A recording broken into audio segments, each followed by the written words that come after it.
104.9 XFM, Ricky Gervais, Steve Merchant, Karl Pilkington's pressing the buttons. Yeah. We're playing some great moments from the last 3 weeks. And some great records, Steve, from the last 2 weeks. That's true enough. Yeah. We're not actually here today. What are you up to today, Rick? It's 8 hours earlier, so this is about 2 o'clock probably. Mm-hmm. So it's about 6 o'clock in the morning. I'm still in bed, mate. I'm asleep in my hotel room. Now, where are you? We're in LA. Los Angeles. Yeah. City of Angels. Rick. Yeah. City of Angels. Yeah, and so that's what we do. We're doing stuff like that. That's why we're not here. We're not here next week either. So next week is the best of this week. All right, so here's the first bit. Where are you going, Lanzarote? Yeah. Where's that? Don't know. Suzanne sorted it out. I said, Lanzarote. I said, is that Africa or is it Spain or Portugal? Just thought you don't know. I went, what do you mean don't know? I goes, well, what's the currency? I went, don't know. I said, Suzanne booked this one, did she? Yeah. I thought, where is it? Is Lanzarote African or Foreign. Somewhere foreign. I was looking last night, and doesn't look that good. There was like one of the highlights of the things it says you've got to do is go and have. Apparently, they've got restaurants in caves, and that's like one of the things they say you must do. Mm. So, if that's a highlight, do you know what I mean? Right. So I'll do that. Go and see what that's like. Yeah. When you're on the beach, Carl, do you wear the very, very tight Speedos? No. Do you walk around with them? Sort of longish shorts, T-shirt on, probably with a sort of a light shirt on top of that. Right, sure. So quite wrapped up then. Covered up. Do you wear a hat? Because obviously the bald head, there's risk of sunburn. No, I just put a bit of lotion on it. Lotion on there. Yeah. Just have a bit of a wander down the beach, have a look. Yeah. See if there's any old blokes with their tackle out and a backpack. I'll have to look forward to, so yeah. There you go. Yeah. Well, we're looking forward to finding out how you get on. Yeah. And interested to know what she gives you on Christmas Day. More scintillating chat after this next song.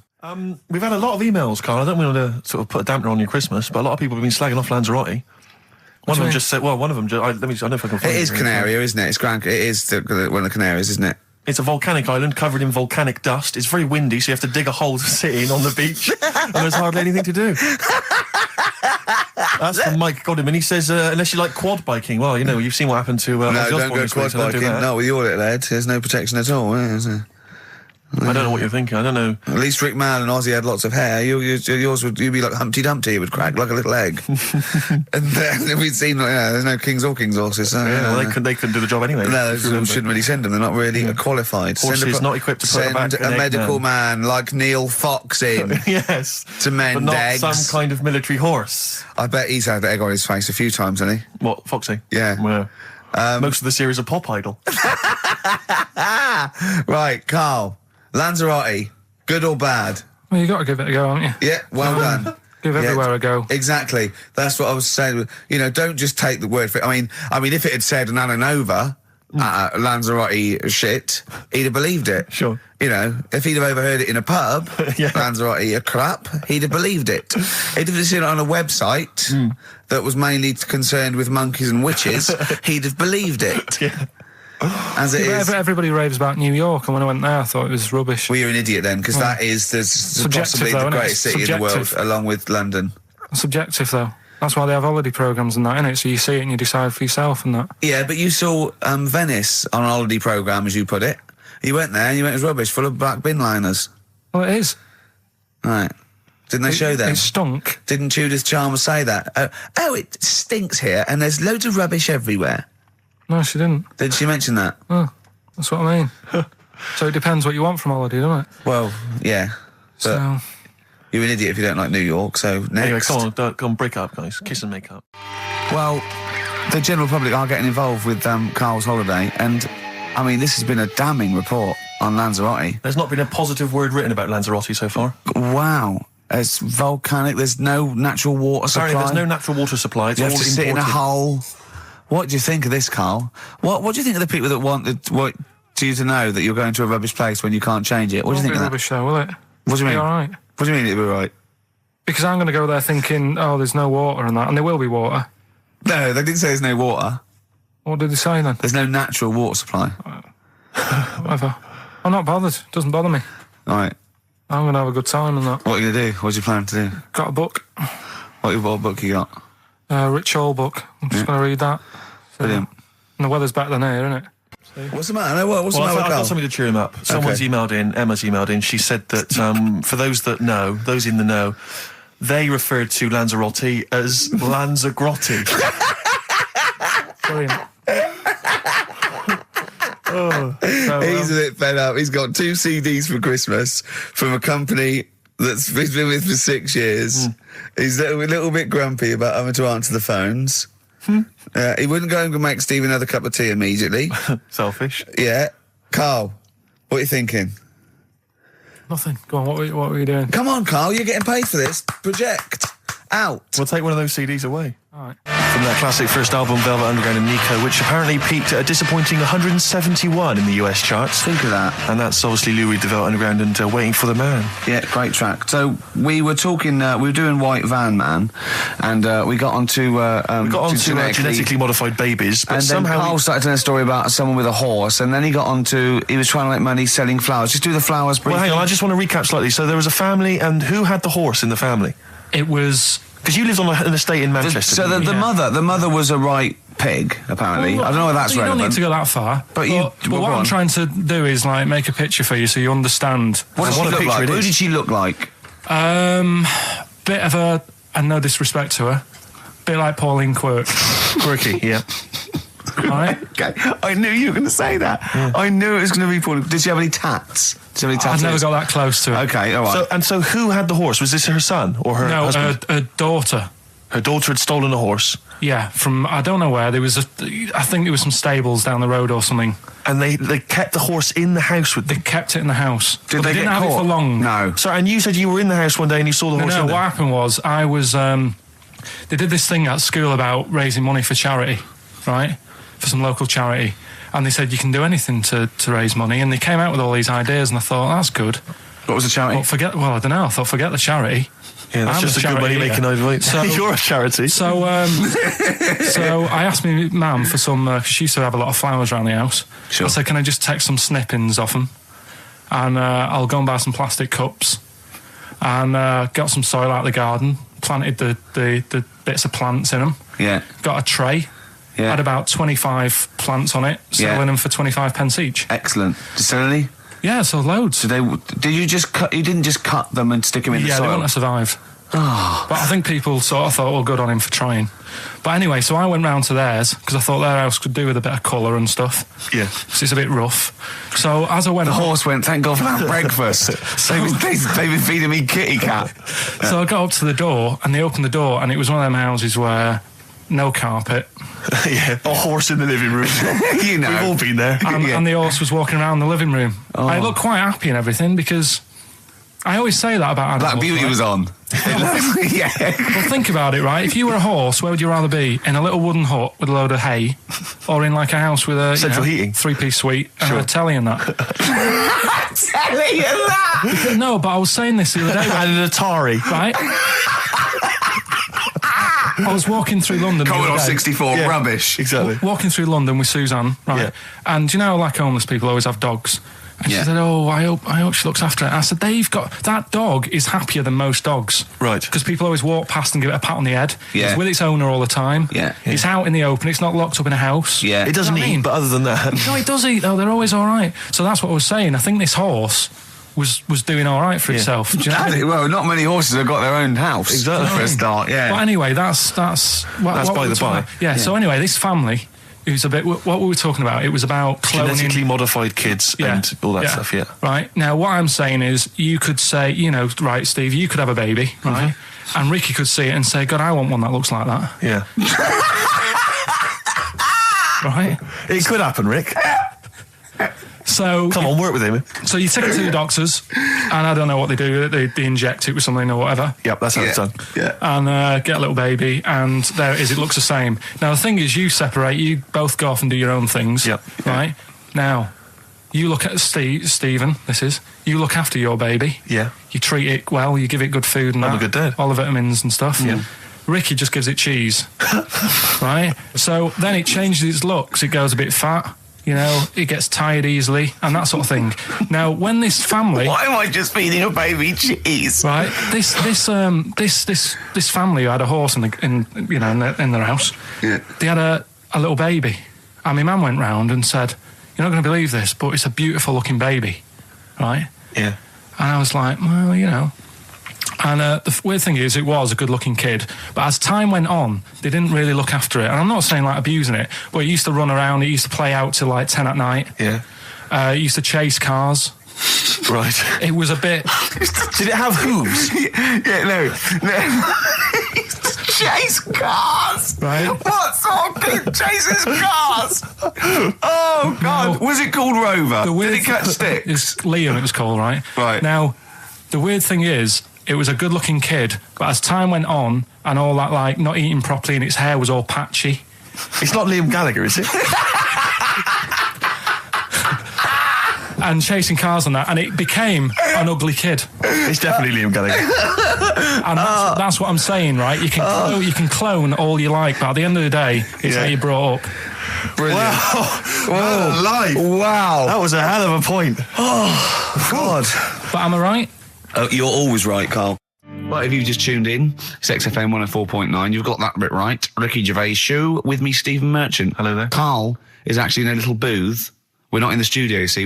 This is pre-recorded. We recorded this last week because we're away. And it's sort of like the best of the last 3 weeks since last time we were away when we put out the best of. Now, you weren't speaking to Suzanne last week at this time because you said she had a haircut, probably quite an expensive haircut. She's a lady in media. She's got to look good. She probably doesn't go to the barber like you or just shave it at home. Probably spent quite a little bit of money on it. She came home. She thought, well, my sweetheart, my lover, my sweetheart, you know what I mean? The man in my life is gonna love this. Well, he adores everything about me. He's going to love my hair. She walked in. Hello, Carl. All right. You look like Dave Hill from Slade. Is what Hugh said to the poor woman. And then talked about it on air. She was furious about that. So what did you do? Carl? She did listen, yeah. She wasn't happy. And she heard you slagging her hair off? Yeah. She, well, what annoys So this me is probably annoying her now. Well, no, it doesn't matter. We can do a lot today because she's at work. So And of course, no one's going to tell her. let's have a chat about a fat arse, shall we? Let's get it all done. Oh, dear. You are in so much trouble. That's. Look, he's realised he is a little bit worried. Oh, didn't you go and buy her a coat or something? Took her out on Sunday and treated her to a new coat and that. Yeah. But I offered, I said as well, I said I'd pay to have it done again. Oh no, Carl! You have. Oh God! Oh my Christ! So she listened to the show. What did she say? You got home. She'd heard you slagging her hair off. Imagine that. He thinks that's a good thing. So like, we've won the polls. Brilliant. What are we doing? Well, you can have facial surgery now, love. It's sort of like, it's just, Christ. You offered to have it done again. Unbelievable. Yeah. But I got home and she's like all being moody with me, right? Yeah. You thought something's wrong. She must have listened to the show when I was slagging off her hair. Well, his first thought was she's probably looked at herself in the mirror. She agrees with me. Yeah, that barber's been round again. Yeah. And she just said, "Oh, that wasn't very nice of you, was it?" Oh. So I just said, "Hang on a minute." I said, "That's what we do on the show. When I'm slagging off, Chinese people looking old or whatever, I said, you never interfere." Sure. I love the fact. She's got to get her priorities right. I love the fact that she's in the same queue as a billion people you've never met. Yeah. That's fantastic. She's in the same queue. Well, you didn't complain when I was because slagging off. Carl, I don't think Carl has ever admitted he might be in the wrong, ever. Certainly not to your eye. So did That you admit... is so true. Isn't it? That is so true. He's never admitted that he might be in the wrong. So did you, in this instance, agree that maybe you'd overstepped the mark? No, I just said she took it badly. Do you know what I mean? It's only a haircut. Yeah. Yeah. Well, Steve, you haven't seen it, so you can't start interfering on this one. No, okay. No, I haven't seen it, but I very much doubt she looks like Dave Hill from Slade, who, if I'm, unless I'm mistaken, used to cut his hair with garden shears blindfolded. Well. So, you know what I mean? And did her teeth stick out and she started speaking with a Brummie accent as well? I've got used to it now anyway. So, And so did you bought... So at some point you came crawling back and you said, do you want me to buy you a coat? I just said, let's leave that. Let's go out and have a good weekend. Sure. But get your hat before we go. And God! treated her to a new coat and that. It's a nice coat, so it takes people will look at that rather than looking at the head. So if Does it do flash? It's got obscenities across the back. If anyone who knows Carl's girlfriend is listening, Tell her. and maybe you're a work colleague and you're listening to the show, Because I or think this is something, terrible. Get her to phone him now. Get her to phone him now. I mean, Get forget her to phone on the XFM number. What's the fat ass complaint line? Because you are in deep shite. Just animal facts. I remembered one in the week. Go on. There was, do you know them two gay American men who have tigers? Okay, the two gay ones, Those yeah, are go the on. two possibly gay guys. Yeah, let's not worry about libel law anymore then. Yeah, if you go on. shave a tiger's head... Whoa. Right, okay. You've got to treat that sentence with a lot more reverence than you did. Think what you're saying. If you shave a tiger's head... Not just his head, its whole body. Oh, sorry. Sorry, yeah. So I thought you were getting weird. Go on then, yeah, if you shave a tiger, yeah, go on. It's still stripy underneath. The skin's... Is it like rock? It goes all the way through. Yeah. That's amazing. Where did you hear that one? I remembered that. Like, Was that a drunk just shouting it in the street? I shaved a tiger and it's still stripy. Get out of here. Yeah. Well, you know a polar bear? Polar bear's skin is actually black, and its fur is transparent, not white, and it gives the illusion. So it gets all the radiation possible from the sun, but it's still camouflaged. I didn't understand that, Rick. Sorry, you lost me. If its skin's black, a polar bear's skin is and black, its fur is translucent, and its fur is translucent. So why is it white when we? Well, it's just because the light hits it and the sun reflects on. Yeah, and it makes it look white. Yeah, so if you look at each individual hair, it's actually translucent. So at night it would be black. Well, everything is. Is it? Yeah. Oh, not bright stuff, Rick. You've embarrassed yourself. Play a record. Right. Okay. Are you in a film this week, Carl? We're doing that now. Yeah. Go on. Get it over with. Hang on a minute, then. Get it over with. Let's get this show over with. We can go home. You can go off to Lanzarote and sit on some ash. Some charcoal. He's not happy about that. That's annoyed him. The listeners have all ganged up on him. Yeah. XFM giving him 2 CDs. We've had more calls for his resignation this week than ever before. What do you think of that, Carl? What do you mean? There's another reason. Do you know what I mean, though? Because he's grumpy. He's not just giving it. He goes, well, I can't help it, can I? I don't want it. You're being paid well to do a job. People have tuned in to be entertained, to have good songs. Me and Steve are working here. I'm pressing the buttons. I'm paid to press the buttons. That's what I'm doing. Has every CD started on time? Then why would they give you Monday off if you just paid to press the buttons? Don't get every other Monday off, do I? So have you stopped doing that now, have you?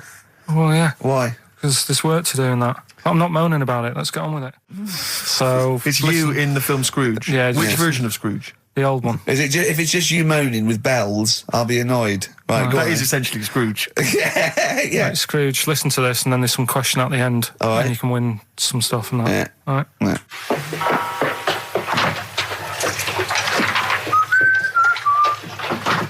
You're late. Only 20 minutes. What do you mean by coming in here at this time of day? I've just been doing some Christmas shopping, haven't I? Probably do some more shopping on Monday because it's my day off, isn't it? Yes, I know it is. You don't have to tell me. Do you want to see what I've bought Suzanne? No, thank you. I don't mind showing you. It's only a Christmas present, isn't it? Just bought some more condoms. Why? Well, I bought some last year. Got 2 boxes. They all got used, so... I'm very glad to hear it. How much do I pay you? Why are you asking? The presents I buy has got nothing to do with what I earn. Like I say, if I won the lottery, I wouldn't go mental on her. Do you know what I mean? I probably wouldn't even tell her because I think she'd want to travel around the world and all that, and I'm not into that, to be honest, so I'd probably keep it quiet. Why? Well, once you've been around the world, where do you go next year? Each to their own, though, innit? You know what I mean? Well, what do you want? What for Christmas? Not that fussed, really. And you, it's just as well I'm not that fussed, because do you know I do some work at XFM? Do you know what they're giving me for Christmas present? Nothing? No, might as well have been nothing. 2 CDs. That's it. I was well fed up. I'm sure you will. They give you a list of about 30 albums and you get to pick 2 off the list. So I've gone for Kings of Leon album and the best of Bob Marley. Mr. Marley has been dead these 7 years. In fact, he died 7 years ago this very day. Did he? Do you know what sort of donuts Bob Marley likes? It's not my business. No, it's not a proper question. It's an old Peter Kay joke. He likes the ones with jam in. Do you get it? Garlic bread. It's good, isn't it? Excellent. Oh, Carl, well done. Carl in Scrooge there. The only man more mean and depressed generally than Ebenezer Scrooge. Oh, dear. Oh, chimpanzee, that monkey news. Right. There's this monkey, right? Yeah. And it had been, do you know you hear about monkeys being badly treated and stuff like that? Yeah. So, anyway, it goes into this home. It's 14, this monkey. It's called Matty, right? Goes into this home where it's looked after. What do you mean, home? Just like just a little monkey home, right? Okay, so zoo. Yeah, kind of, yeah, but they haven't got any other monkeys there, right? What have they got there? They've got just other animals and that, but not that many monkeys. But anyway, because he's there on his own, again, you know... When you say monkey, do you mean a chimpanzee, by the way? Because you usually do. Yeah. I can't believe that journalist thought this was scripted. Amazing. So anyway, yeah. So he gets sort of pally with the people working there and that, and it's smoking fags. It's having a drink at night and all this, right? What do you mean it's having a drink at night? How? It's all here, Steve. I mean, we haven't really got time, but Well, don't say it's all here like it's proof. You've got another stupid story that someone has put onto the internet. Someone sitting at home in their bedroom has put onto the internet. So it's having a fag, it's drinking a lovely glass of Bang Rock Station. Yeah, the wine that's perfect for a barbecue. Yeah. Anyway, it's loving life. It's forgetting about its past and everything, right? When this other monkey comes along, Oh no. Trouble's brewing. Go on. right? That comes in. Something said. Right, forget it. Then. Forget it. No, forget it. This is the Best Of Show on XFM 104.9. I'm Ricky Gervais, with me, Stephen Merchant. Yes. I hope you're enjoying the Best Of. I know what you're thinking. If this is the best, my Christ, what was the rest like? Well, we'll be back in a week's time, so you can judge it for yourself live. But anyway, in the meantime, this is one of the best clips I've ever heard. Oh, I'm laughing just thinking about what it might be. Feel drained today. Do you? Go on. This is the strangest radio show in the world. Yeah. Isn't it? Yeah. Because well, we can do that. We can talk about this and go, Phil Drain today. Just like he's not... Like, no one's listening. Because that's the sort of thing you say socially and no one listens. Like, just when you're watching up, I feel drained today. It's rhetorical. Yeah. You're not expecting anyone, not even your loved ones, to go, oh, really? They just go, that. But to do it live on air, no one's listening. What I mean is just give us a jingle. But the Exactly. But the truth is, the contempt we have for our poor listeners is unbelievable. The listeners aren't listening, and we don't want to be here.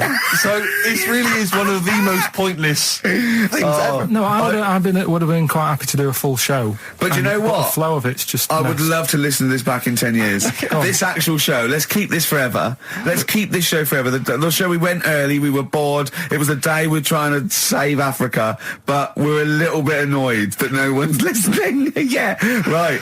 Right, once and for all, the final monkey news of the year. Oh, go on. What were you going to say? No, I was just going to say, if you're not into the Live 8 and you're gay, you're not listening. Because you're on a walk. Right, okay. Right. Oh, chimpanzee, that monkey news. Right, there's this card game going on, right? in the big hotel in Vegas. Right. The Luxor Hotel in Vegas. Yeah. There's a major card game. All the big players and that were involved. Right, they're all invited. Anyway, so they all meet up in this dark room at the back of the. Oh, there we go, dark room. At the back they didn't work. They didn't see the little 4-foot hairy fella. So it was brilliant at poker. Like I say, it's a big game, and that everyone's been waiting for it. So it's played in the back room, not in the main entrance bit, right? So anyway, like I say, it's dark in there and what have you, and the players went in. There was already someone sat in there, right? Right. but they Short bloke? couldn't quite see Was he him. a short, hairy bloke with slightly longer arms than legs?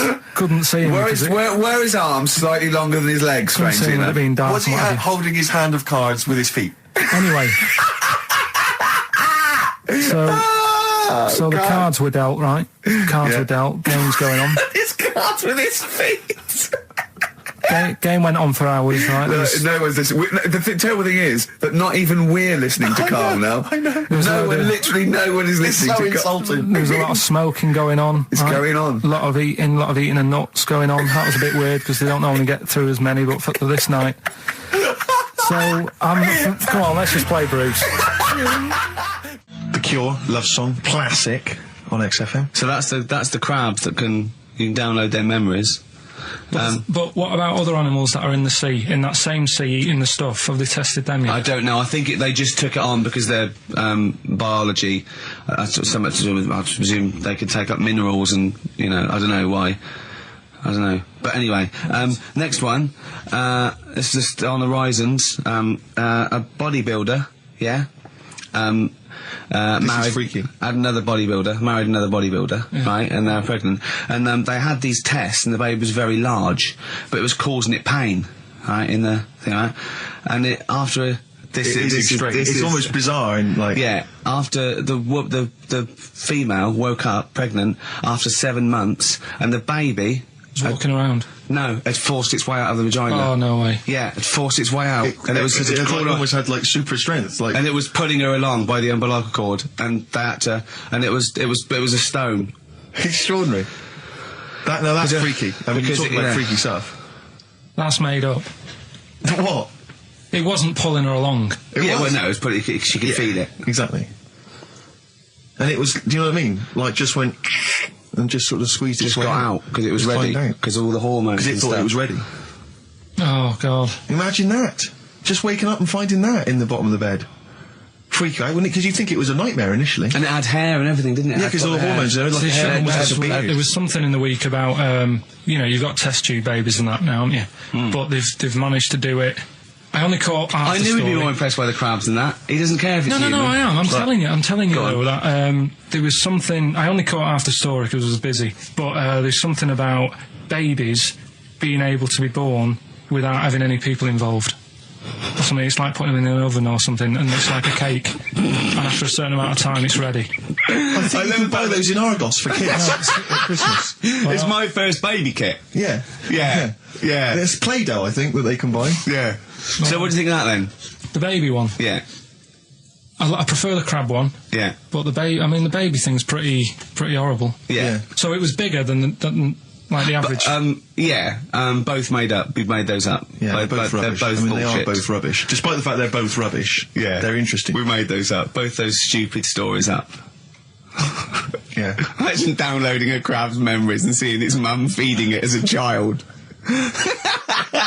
Both utter rubbish. I had trouble. Yeah. I know I was going to have trouble with pushed its way out of the vagina. Yeah. I practiced that about 30 times yesterday with Stephen. I was going, I'm not going to be able to do it, mate. Yeah. I'm not going to be able to say that. Yeah. Are you disappointed? A little bit. I mean, the baby one's a bit sort of out there. Yeah. I wasn't really having that one. No. But the crab one, See, now, what's interesting, I think, is a useful experiment, Carl. I don't know what it's taught you about yourself. But would you say that that's revealed to you a certain thing? I don't know, maybe that you're a bit gullible. I mean, what I'm saying is maybe you shouldn't accept or swallow hook, line and sinker everything you read on the web. You not think maybe a valuable lesson? I feel bad because I said to Steve, he won't be annoyed that we conned him, he'd be annoyed that they're actually not true. You'd love that crab thing to be true, wouldn't you? it wouldn't surprise me if it did happen one day. Sure. Yeah. So, and then yeah. he'd laugh. And it's in the break when I said about the crabs, you know, when I'm keeping them then. Yeah. Yeah. I was watching, did you watch The Mammals in the week? Oh, David Attenborough. No. I was thinking actually, right, all this MTV stuff, if there's one reason why I'd like to do it, is I was watching Attenborough, the Mammals programme. I reckon I could do something like that. Right. And just have like me, instead of Attenborough, like a young sort of fresh person, watching like certain animals and saying, do we need these? Do you know what I mean?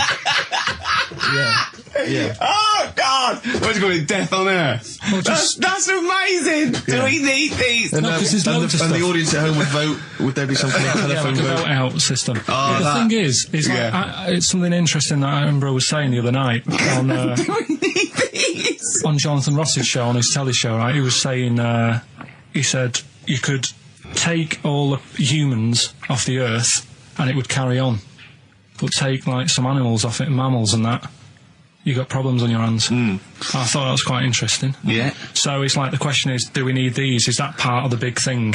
Right. Like jellyfish. Yeah. We've talked about jellyfish. Yeah. Yeah. So which mammals in particular were You you talked about watching our that you Zoe Ball thought? show, haven't you? Hey? Which mammals were you thinking we don't need when you watched the show the other night? Any in particular that you thought they don't need them? They're not of interest. Well, I like whales, but I don't know what they do.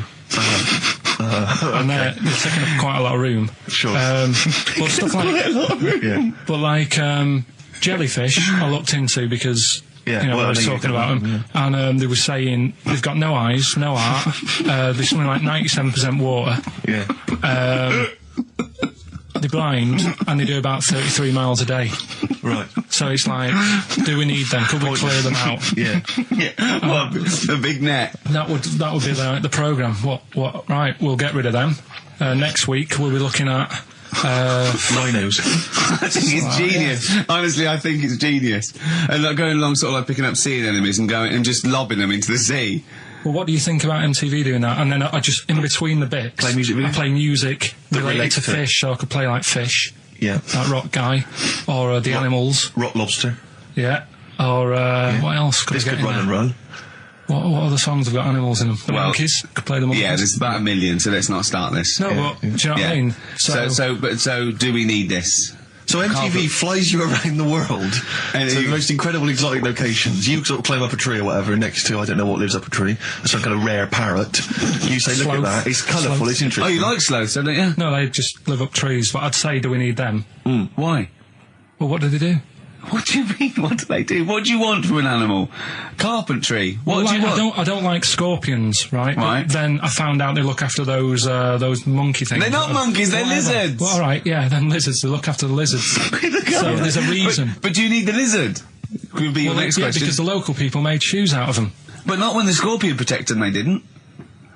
All right, we don't need them then.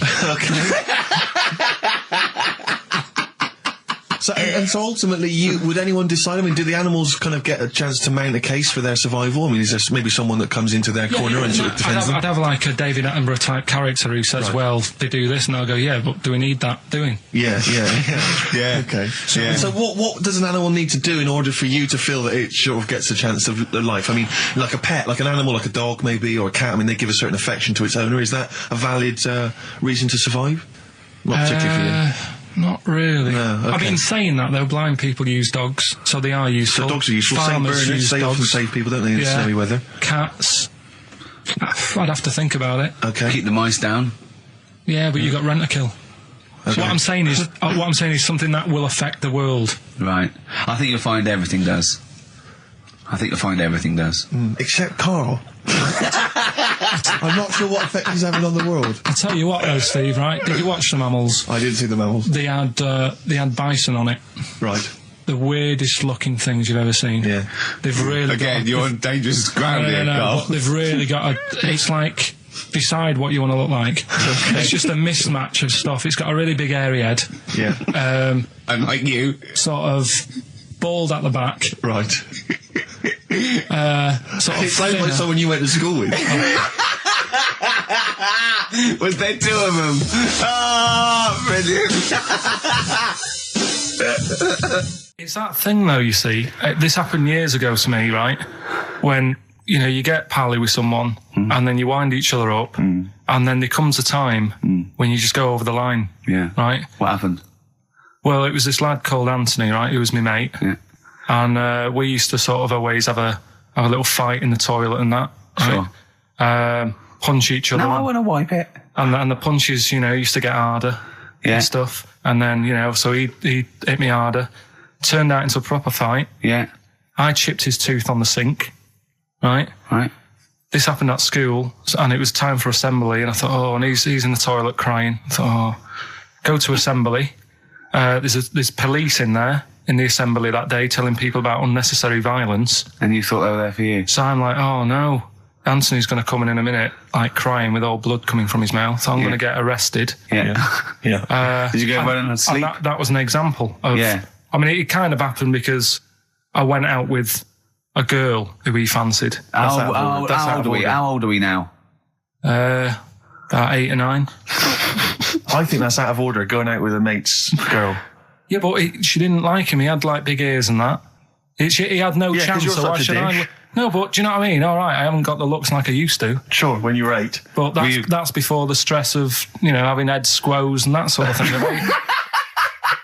I have aged a lot since. Having your head squeezed. I love your own grammar. That's the past tense, is it? Squeeze or to have squeezed. Oh, he did squoze his head. Yeah. Oh, brilliant. So, what about a bit of Bowie? Be my wife.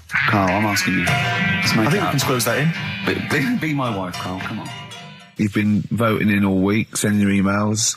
So here's the clips that you wanted. So, would you like to start on your... to Steve, because I've heard all these. We won't do them all. Well, we'll start off with the Mr. Freeze. Tell Steve the story of Mr. Freeze. This is the first time he nearly died. This is the most serious of the lot, really. So, what it was, do you know, like... don't know if your mum and dad did the same thing, but, like, they do the weekly shopping on like, a Friday. Yeah. So when you got to Thursday, there wouldn't be much stuff left in the cupboard. It'd just be like, your Jacob's crackers and stuff like that. So when they'd been to the supermarket and they came back, I was like, what's that saying? Like a pig in... I loved it. It was like loads of food coming in, loads of biscuits.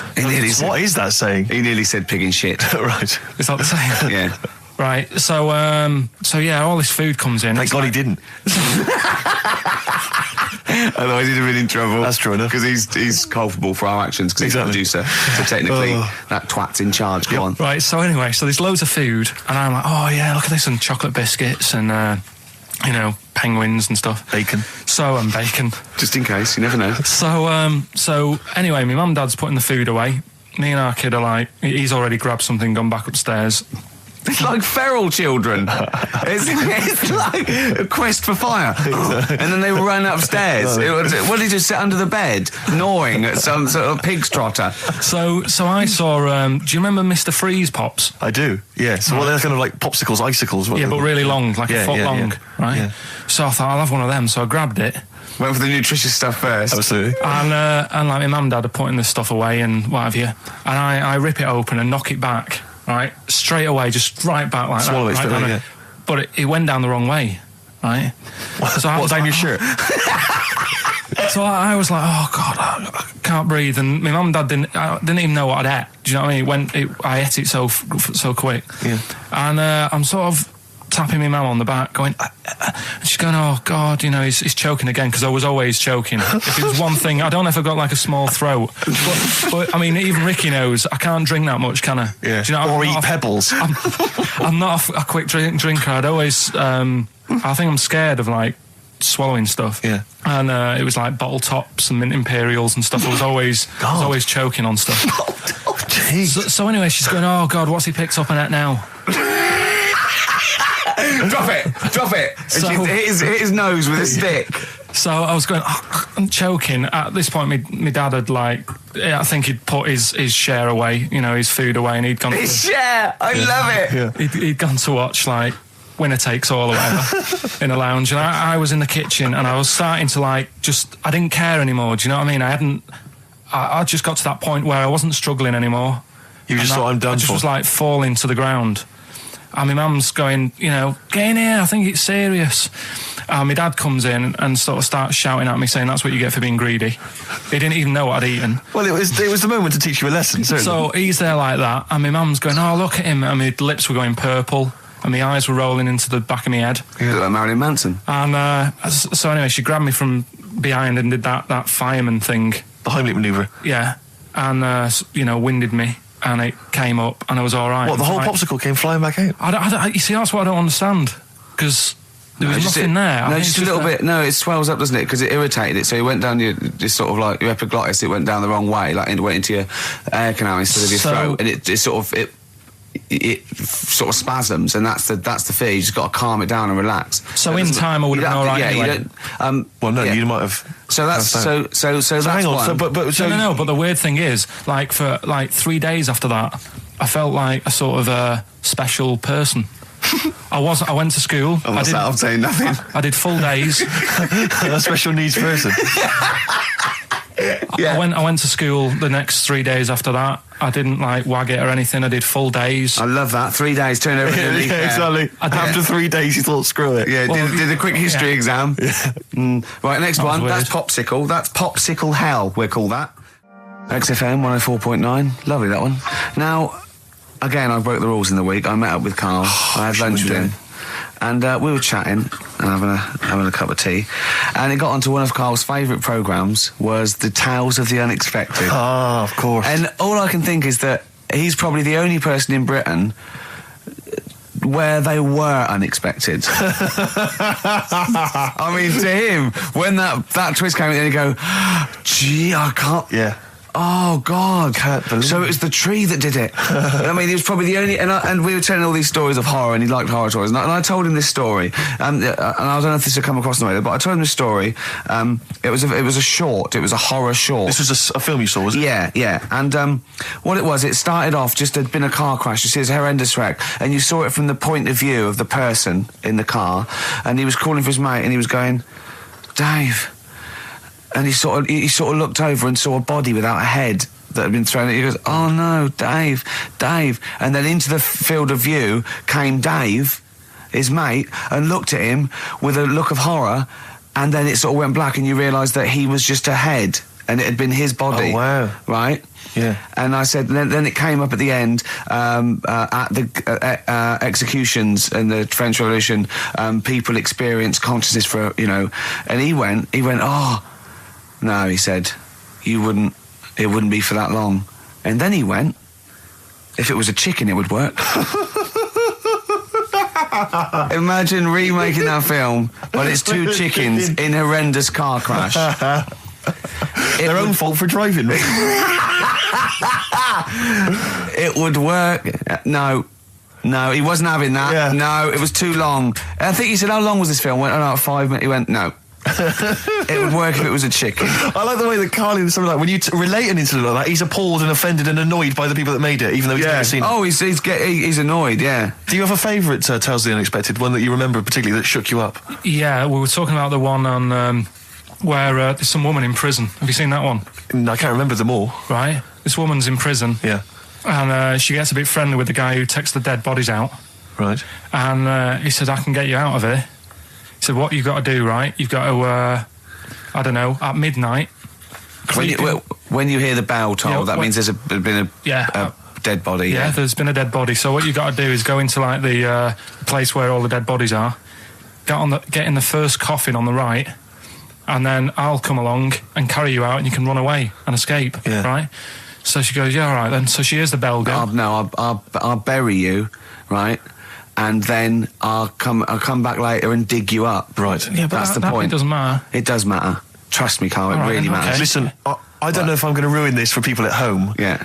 Can I just skip to the end? I would imagine that she gets buried and he doesn't come back and she has to get buried alive. Better than that. So she gets in the coffin and she's lying there for ages. She's buried. She can feel a bit of movement going on, so she's obviously, being carried somewhere, so she's thinking, this is it, I'm getting out. And she's lying there for ages and thinking, why isn't someone coming and lifting the lid off this? Do you know what I mean? Letting me get out. So she's really bored. She gets a lighter out, right? Lights it to have a look at who she's lying on. It's only the fella who said he'd help escape. Oh. How bad is that? That is... How bad is that? So it is quite important that she's buried alive then, isn't it? In retrospect, you realise that the jeopardy is that she's buried alive and can't get out. Yeah. It makes it so much worse, doesn't it, than just like lying in the morgue and going, actually, I'm getting out of here. Yeah. This isn't going to work. Look at Carl's face. Having told that, he's so pleased. His face is lit up. He's beaming like a child. Have you seen any? Is that your favourite horror thing ever? Brilliant. I love that. That's like a ride song or something. That's my favourite one. Ride-ish. Ride-ish. Feeder. Just the way I'm feeding on XFM 104.9. Quick question for you. I'm thinking... a lot of people maybe are tuning in for the first time because of the advertising campaign. Sure. Should we reintroduce Karl again? I know we've done this a few times in the past, but just worried that people are going to not really kind of get the measure of him. I'm Ricky Gervais. I'm the one off The Office. Yeah. Steve Merchant. He's not the one in The Office. He's not Gareth. Some people think he is. He's got a funny, weird West Country accent that actually Mackenzie was affecting for the role. Steve wrote it with me. He's the tall, lanky fella. Karl is our sort of, I say producer, but he's the one that pressed the buttons because I was Dog's Body. Yeah, but I mean, it was just because I was too big to run the desk. Yeah. I used to have to do. Literally too big. You couldn't get behind it. Yeah, and then we discovered that, he looked a bit like a boring sort of, alright, yeah, but then when we sort of, poked him with a stick, he came up with, he doesn't realise, but some of the I think, some of the funniest extraordinary things I've ever heard. Say hello, Karl. All right. Yeah. Well, classics, I think, so far, that have gone straight to the list include, have you ever used a Y front correctly? Yeah. Brilliant. You never see an old person eating a Twix. Eating a Twix. These are sort of things. He's back on his campaign to get rid of jellyfish. Why is that, Karl? Oh, did you see the paper yesterday? Go on. There's a jellyfish, right? It's about 15 foot long, about 5 foot wide, and there's a fella swimming next to it. And the paper's going, oh, look at this we've found. There's loads of them in Japan. Yeah. And it's because the water's getting hot, so it's making jellyfish really big. Oh, dear. How's the campaign going to get jellyfish get rid of them? What was your point about jellyfish? They don't do anything? There's no point. They get in the way. It ruined me holiday, because I got stung by one. Yeah. But you think the same thing about Liverpudlians, and we can't just go around, wiping out things that ruin your holiday. Well, let's do the jellyfish first. And then we'll move on to the Scousers. Yeah. But yeah, I don't know what they do, and I'm trying to look on the internet. I've been busy this week. You're jellyfish now, not Scousers. Yeah. I don't know what they do either. To sort of try and work out what would happen with the sea if it didn't work, because they say if there's no. See, this is what we're talking about. People who listen for the first time, they've got to listen to every word you say.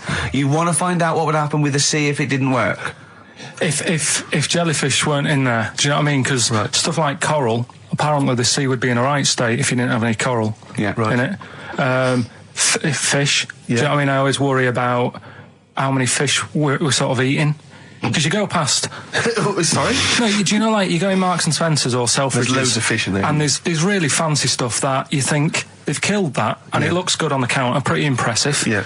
But is anyone going to buy it? Yeah. Do you know what I mean? It's a big, a shark sat in ice. Yeah. And you go, they've got a lot of fish... So you won't go around the Tate Gallery? Do you know what I mean? I've never seen a big shark sat in ice in Selfridges. They do it. And it's you go in the morning and you can go back at night and the same shark sat there.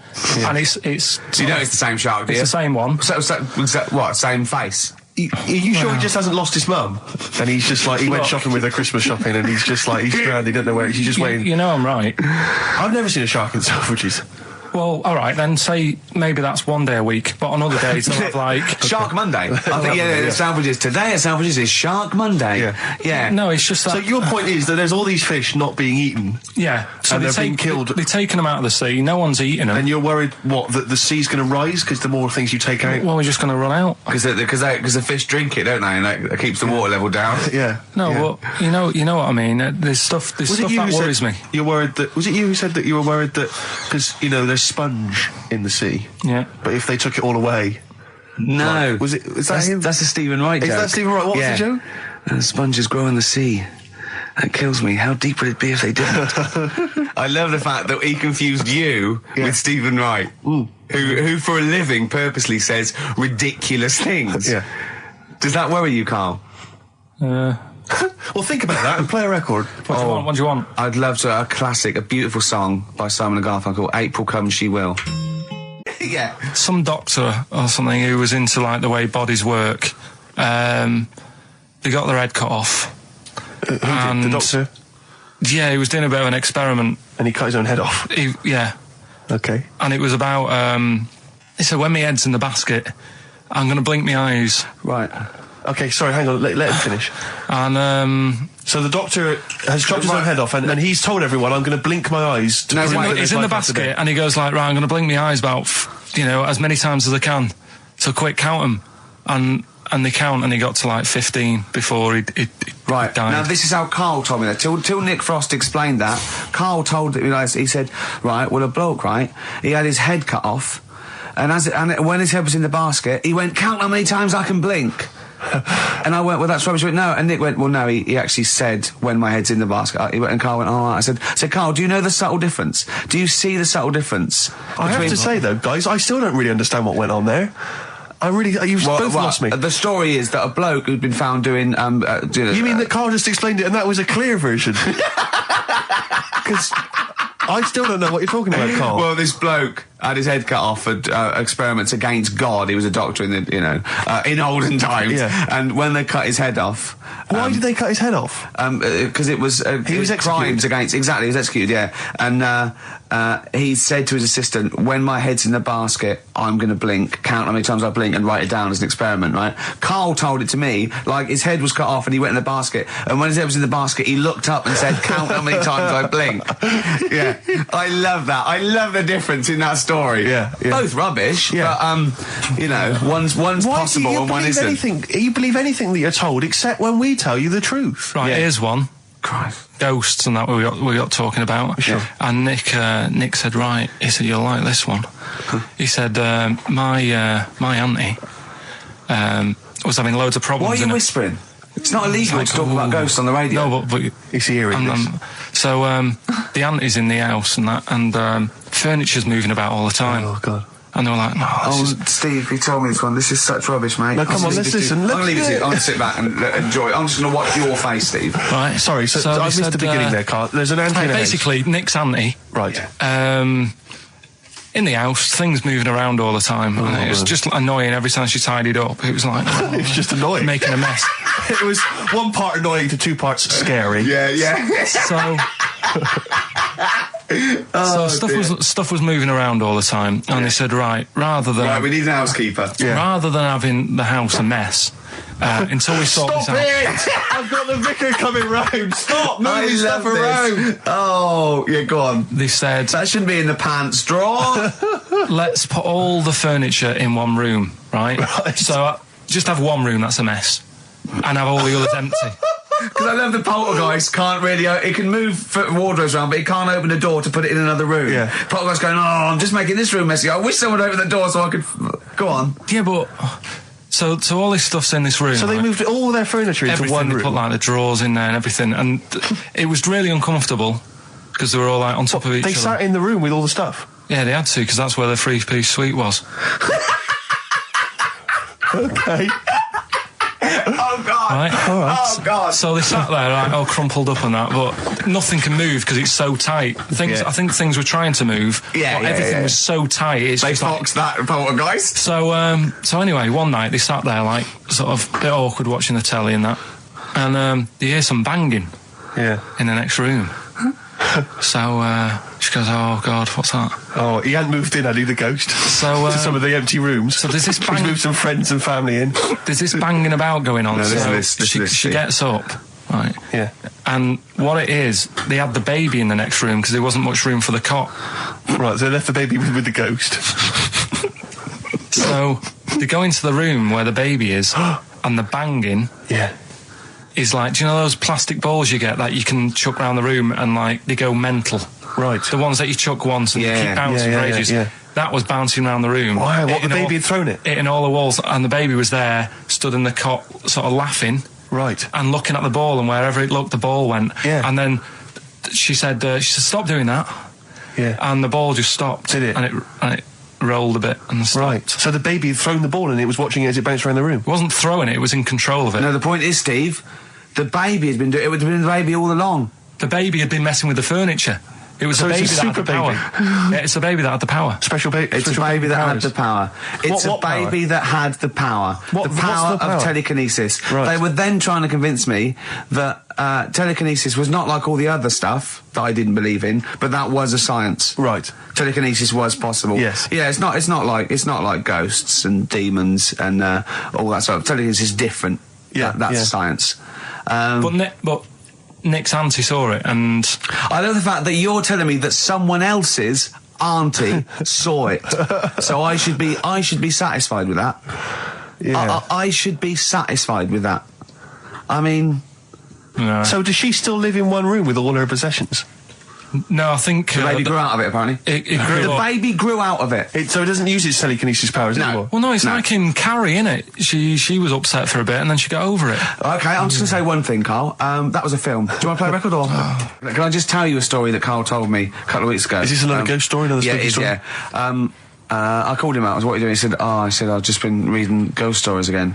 He said, you don't believe in them, but how do you explain this? So I went, go on. He said, I'll tell you as he told me it. He went, bloke, right, just sitting at home, doing, watching telly with his cat. And, the phone rings and it's a bloke going, is that fire, in your oven okay now? 'Cause your wife called. And Carl went, well, 1, there was no fire in the oven. 2, he wasn't married. I went, right. Go on. He went, well, then, right, there was a knock at the door and there was 2 sort of people in sort of white coats and they came and said, we've come about that fire. Your wife called us. He went, 1, there isn't a fire in my oven, and 2, I'm not even married. Right? And he said, and they saw the cat, and they looked at the cat. It looks a bit weird at the cat came out, nothing. And he said, and then he went back, sat down, phone rings, and they said, did they sort out the fire in the oven that your wife told us about? He went, 1, there is no fire in my oven. 2, I haven't got a wife. And Carl went, what do you think of that? I went, that's not it. He went, yeah. I went, That's the end of the story. What? He went, well, how'd you explain that? I went, explain what? I thought he was going to say, a year later we got married, but she died in an oven fire. Right? I thought it was going to be that. And I went, That's what? people winding him up. Yeah, or someone did report a fire oven, and their name was Johnson, and they looked up Johnson, they got the wrong thing, it was the gas board, and they sent it round to the wrong person, right? You know, he went, yeah. I said, I explained it to him, he went, yeah. Why did they look at the cat funny? Oh, man alive, Carl. This is really weird, right? I was in my house once, right, and the doorbell rang. Yeah. Right, I opened the door, there was no one there. Yeah. Right? And then I looked across the street, There's some right, and kids there were some running kids running away. Yeah. Now, how do you explain that? Yeah. There was another time, right, where, like, I opened the door and there was a bloke goes, you've ordered pizza. I went, I haven't ordered pizza. And I heard my mate upstairs giggling and putting the phone down. Yeah. How do you explain that? Carl, seriously, why did you tell me that story? What did you think that was weird about that? The fact that it was 3 different people. Is this all the information? Is that the entire story? It was 3 different people. Did you fall hassling asleep him and not read the about end? A fire that didn't happen, about a wife that didn't exist, and a cat that didn't look happy.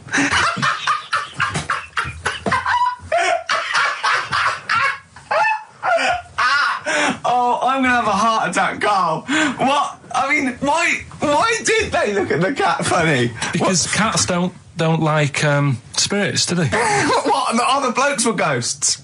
Yeah. Yeah, that's it. So these are kind of beetle about type ghosts. These are ghosts who walk the earth as the undead, just winding people up slightly. That's lovely. That is lovely. Seriously, and a cat Carl, that did not look happy. but seriously, why would ghosts wander around just like winding people up? Oh, Maybe something did happen there years ago. Some fire, some woman might have died in a house of a fire or something. Yeah. And it sort of all happened again. Bit of a, Yeah, it's certainly a mystery. Well, if you don't Certainly it's a mystery. I mean, I can't. What's this book you were reading? You were reading a book, which is interesting enough. It was the For Tea and Times. Oh, Carl. Yeah. Well, I don't know what to say. Carl, let me ask you now. Carl, you will be a little bit unnerved about this. Have you seen the film Jurassic Park? Yeah. You know what happened there? Well, according to the sign here, it says scientists are planning to clone mammoths for a theme park. Look at his face. Look at that. He looks like a dog caught in the headlights of a car. He's terrified. I love Carl. He sprung to attention Carl. there. Is that the best news you could have? Man moths.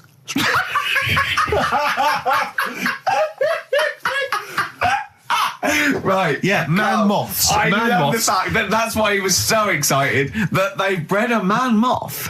What is this? Yeah, it's a human being that hides in your wardrobe and eats an entire jacket in a day. Yeah. What do you mean, man moths? Mammoths. Mammoth, the big hairy Have you heard cow of a from the mammoth? Ice Age. I mean, Right. elephant. You're not so excited about that, then? You can take or leave bringing back mammoths to life, but a man moth... A man moth is a different matter.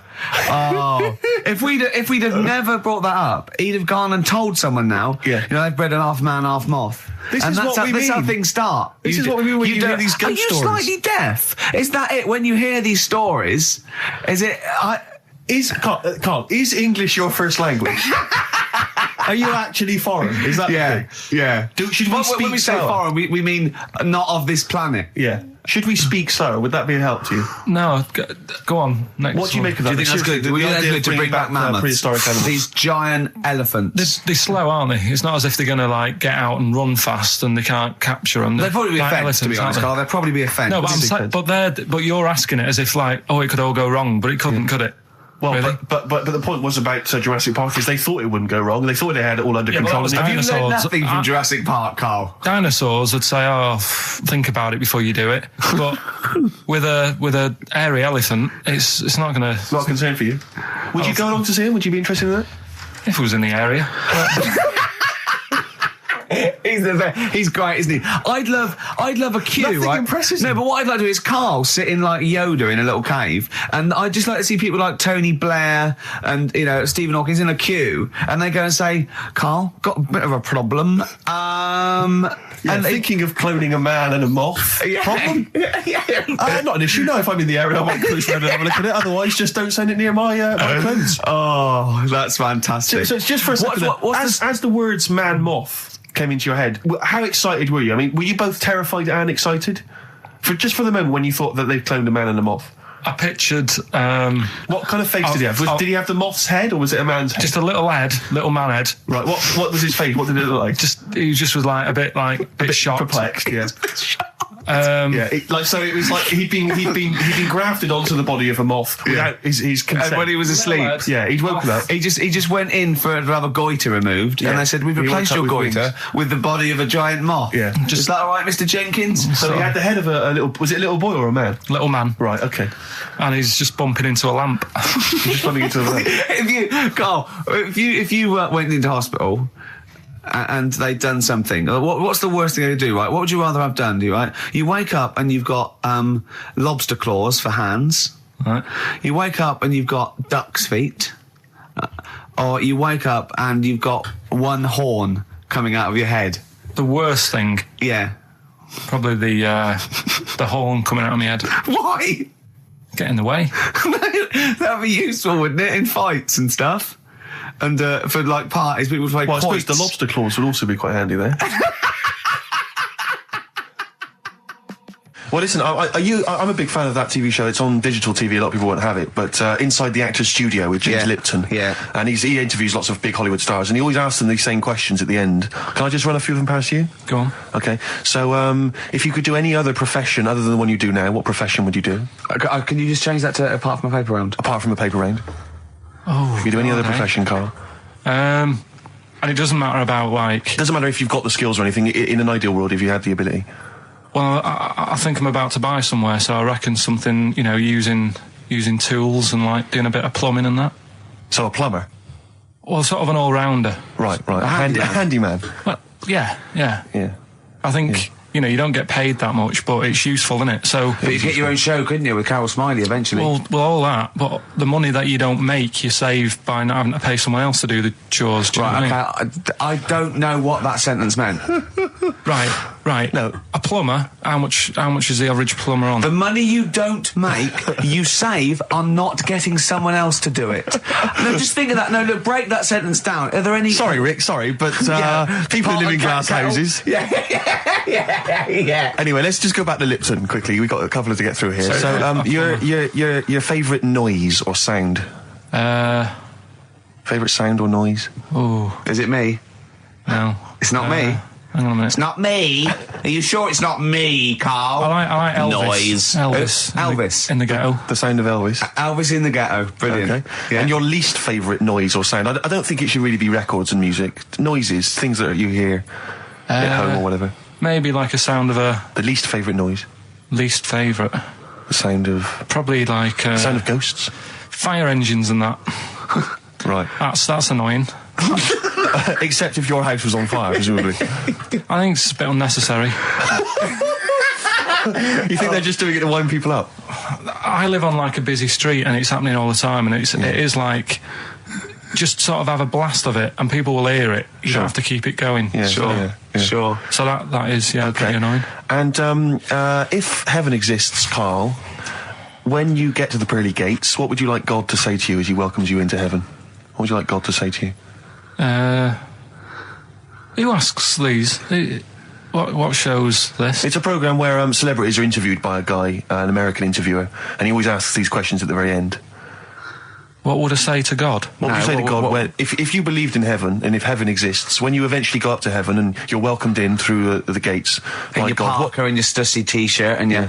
what do you want God to say to you as he welcomes you in? Say, you all right? Don't know, just be friendly.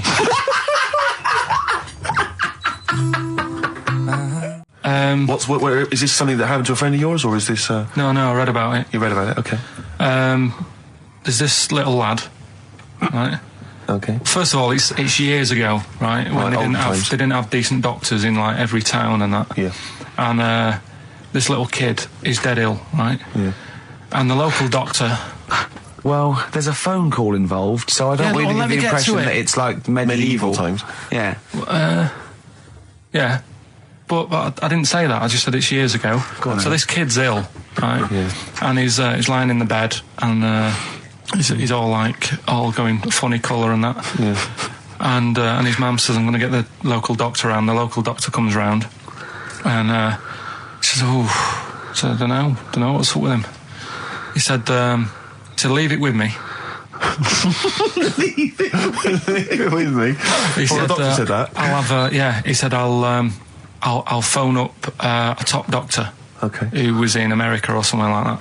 And so he goes to the phone in his office and he calls America, and because it's years ago, the phone line isn't that good, it's all crackly and that, right?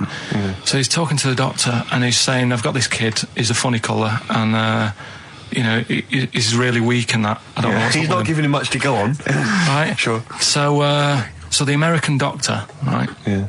He goes, "Yeah, what you want to do?" And it's all breaking up, right? Yeah.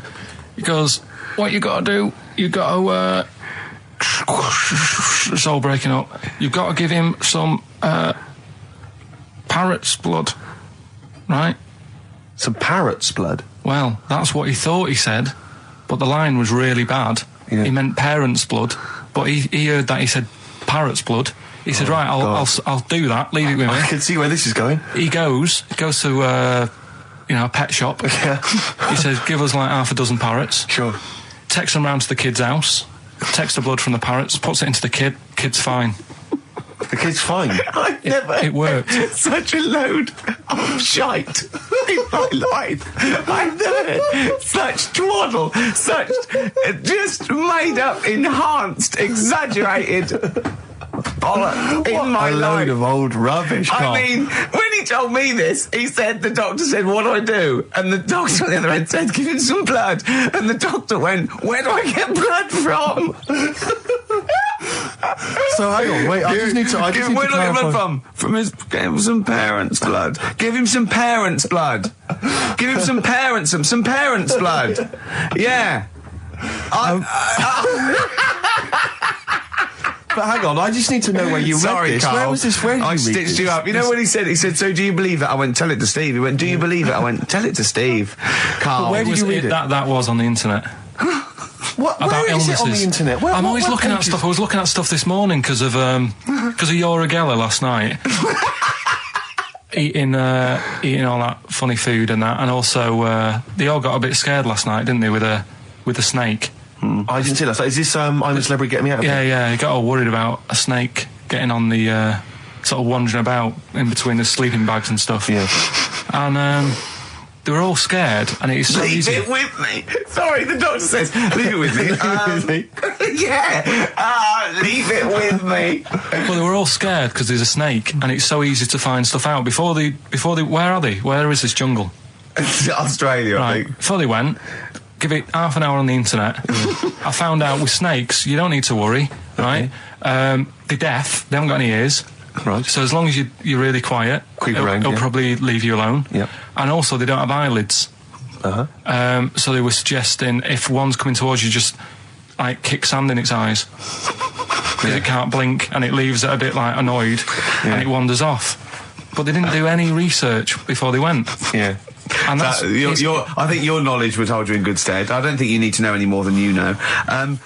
Carl's getting very excited, as we all are, about his new. Should we let him do a little taster for us? Well, I'm very excited about it. I mean, so the gist of it, what is it? What is it exactly? Right. Is it a game show or is it a competition? It's just, I just thought it's something that, you can play and also people at home can take part in it. Now, would they phone in about this or they can just play at home while they're listening? They can just play at home. Okay. You mean we haven't got any prizes? No, there isn't. No, I think we could get him to phone in, maybe. Well, I don't know. Let's hear the game idea first. Yeah. Right, it's music related. Okay. Good. And what I do is I sort of tell a little story. Okay. And that story makes up a song title. All right. Well, it sounds ambitious. So, is it a cryptic clue? Could be. Say like this, right? Oh, dearie me. Oh, dearie me. Say like this. Right. This woman, right, she's pregnant. You know the answer to this one, so don't be saying anything. This is just aimed at Steve. Okay. Right. This woman has a baby. Yeah. She's pregnant, has a baby, and the doctor's there in the hospital, going, "Oh yeah, you've got a lovely little baby here." You told me that this is. Oh, this guy. Got a lovely little baby. It's just coming out now. You'll be able to see it in a minute, and it's like covered in gunk and stuff. Yeah. And he's going, "Yeah, it's nearly here. It's coming out. I see its little head and that." And he gets hold of it, and it's full of all this gunk. Right. The baby's full of gunk. Yeah, like the covered in gunk or full of gunk. Covered in it. Right. And he goes, "Here you go. Get hold of your baby," and he drops it. Right. What song's that? There's so much irrelevance there, Steve. I can't tell you. It's not a cryptic clue. It's not a cryptic clue because only, the gist of it is relevant. That isn't the best one. That's just right. I mean, there's things there that you were dwelling on and thinking of pun. Don't just go for gut instinct. What was it? What was that? Right. I just need to try and get the basics of this. There's a woman. She's pregnant. She has a baby. Yeah. The baby's covered in gunk. Yeah. Right. And because of the gunk, the doctor drops the baby. Yeah. And that's all I need to know. Yeah, that is all you need to know. Yeah. The pregnancy is largely irrelevant. Okay, what are the key elements? It's the birth and the doctor dropping it that are the irrelevant. The relevant birth thing. and the dropping of the baby. Yeah. I've absolutely no idea. I can't even begin to guess. Think about what's happened here. Oh, Carl, she's had a baby. The doctor's trying to deliver it. He's saying it's a nice little baby you've got here. This is all irrelevant. Right, let me tell you this. So just to be fair to Steve, he can get into your mind. Right, this is not a traditional cryptic clue, logical problem. This is Carl. What song am I thinking of? Right, that is Underworld, Born Slippy.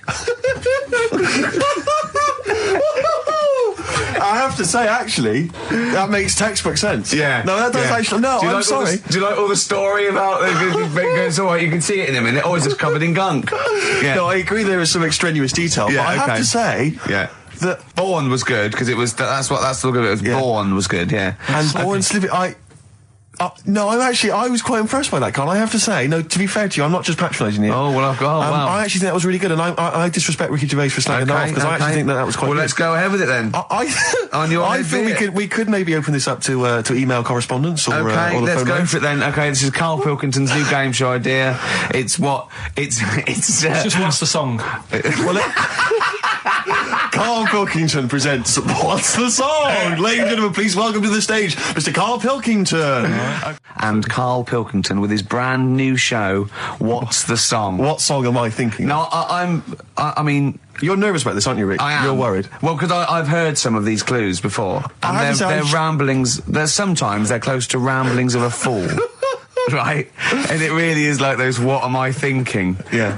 I don't know, though. I actually was genuinely impressed by Born Slippy. I have to give him the benefit of the doubt. That's one of the better ones. Because that was short, sweet, and it worked. Some of these, like you say, they're not going to be quite as pissy. Some of them are like Emily Bronte novels. Now, listen. we're just going to go for it then. You do it, and we just get people to call up because I want to see the general public's confusion trying to work out. Well, why don't you give us your next clue, and then we'll play a track, and then we'll hopefully have people on the line after the track to try and answer it, and you can recap briefly. So give us your clue now for what song am I thinking of? Right, this one. It's about a woman. And she's just normal, nothing wrong with her, or so she thinks, right? But there's the twist. Is this like the Tales of the Unexpected? And she's got she's got her mates and she's having a normal life, having a good time and that. And then this thing happens, right? And she starts to stink. And she can't have a bath, right? And she really wants to have a bath. She's dead sweaty and stuff. She's going about her daily stuff. She can do everything else normal. She can eat, she can talk, everything. But for some reason, she can't have a bath. Is there a coal mining husband in the bath? Yeah. Is this born stinky? She can't have a bath. So a woman can't have a bath? Yeah. Even the rest of her or life. a shower. She can't. Okay, leave it there, Rick. Don't try and guess. It's not for us to guess. The general public can phone up and ask questions, so I just I'm go not sure for it. they can they? I think so. Otherwise, we don't want just people just phoning up and I'll tell getting you it. what about this? Why don't they can ask one question? Yeah. They can ask one question of Carl, then they have to make a guess. Okay. 08700 800 1234. Have we got someone on the line now? We'll just let's do it. Let's go for one. Let's go for one. This is edgy radio. This is letting Carl dynamite stuff. Right, live. Go on. Hello, XFM. Hello, I'm ringing about, what's the song? Absolutely. What do you think? Well, I'm going for Dirty Diana. Dirty Diana. See, that works. That's a great guess. It does, yeah, but it doesn't work because why can't she have a bath? Okay, so the answer is in I was there. going to ask you. Well, that's your one question. That'd be the answer. That would be the answer, I'm afraid. What was your name? Shelley. Shelley, thanks very much. Shelley, I should tell you that, that you should never take this personally because no one can really get into the mind of Carl. So don't beat yourself up about this. I don't expect anyone to get these clues. No. So well done. That is guess. a fine guess. Thank you. Thank you. Okay. Anyone else there? Let's hello, XFM. Who's that on the line? It's Chris. Hello, Chris. A question for Carl?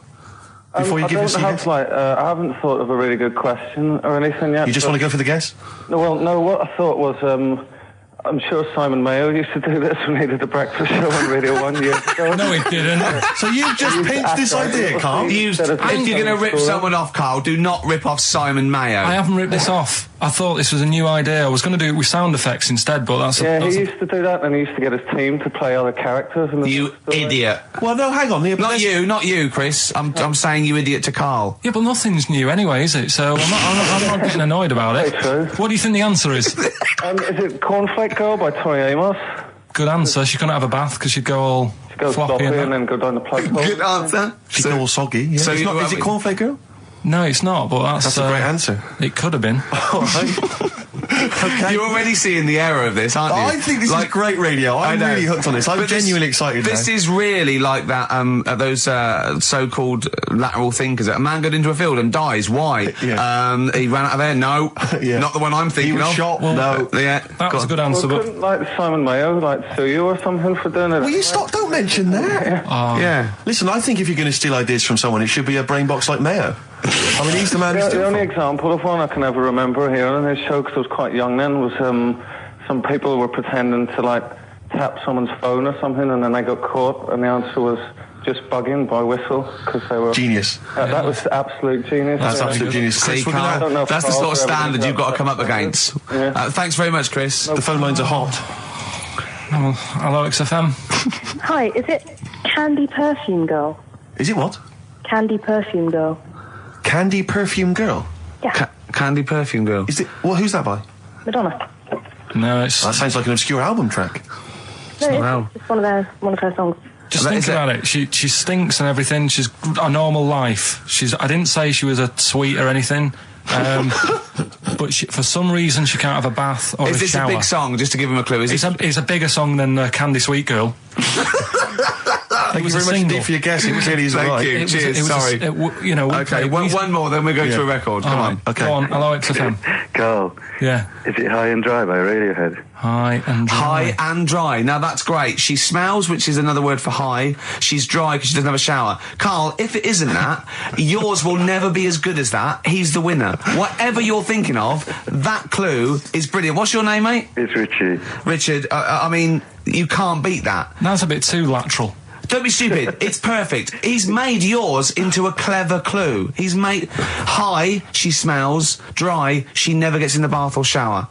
It's not that, is it, Carl? No, it's you not. don't even get that, do you? Not really. Have you ever heard of the word high being used to mean sort of smelly? No. No. Oh, what? That was where you went wrong there, mate.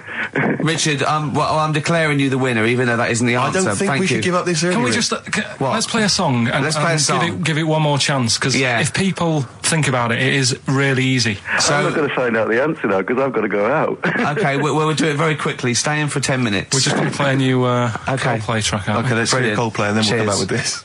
Coldplay, One I Love. That's for Nick, Neil, Olivia in Tower Bridge. Absolutely, and also Nikki from Bromley who emailed in. She's enjoying the show and she wanted a bit of Coldplay. That's the B-side of the current single. This is a great show, isn't it? We've got great music, we've got laughs, tears, we've got requests, we've got Simon Mayo games. It's just like Radio 1 for less people. Radio 1 for less people.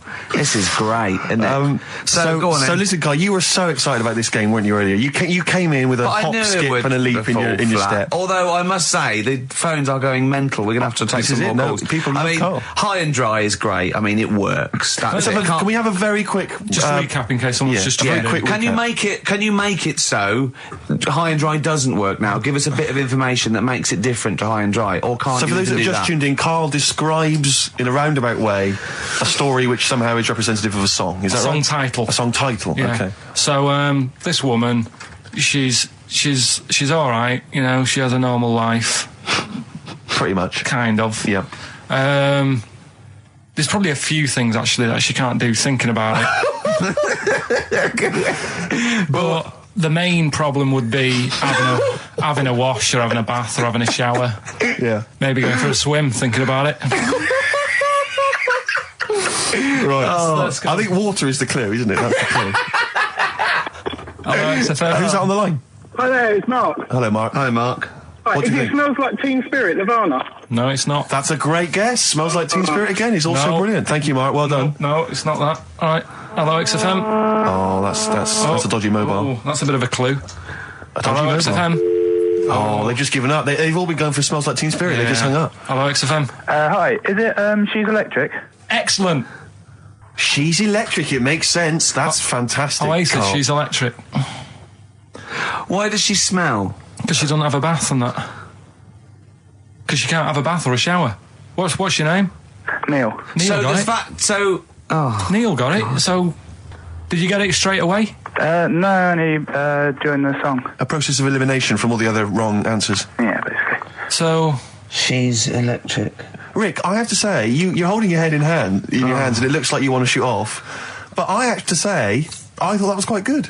I genuinely thought that was quite good. But it's not a cryptic clue, is it? Because it's not. She smells. There's a few things you can't do. She's electric.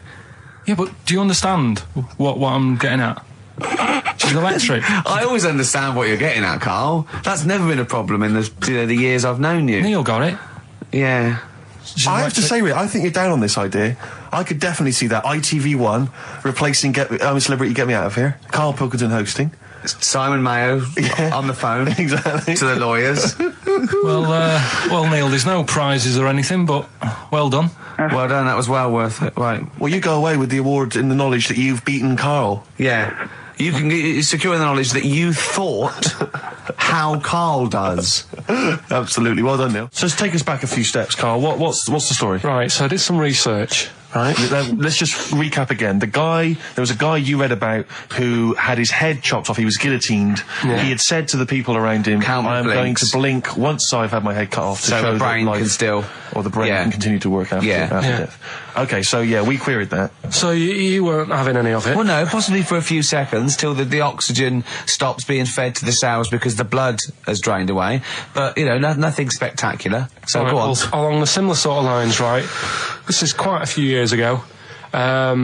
This fella sort of upset the royal family doing something, right? So they said that this isn't good. Wasn't Ben Oughton at that Jubilee thing, was it? I can't remember what it was, and they said, right, That was terrible. We're gonna cut your head off. You know, you gotta show people that you can't be doing what you've been doing. What was this, the 1970s?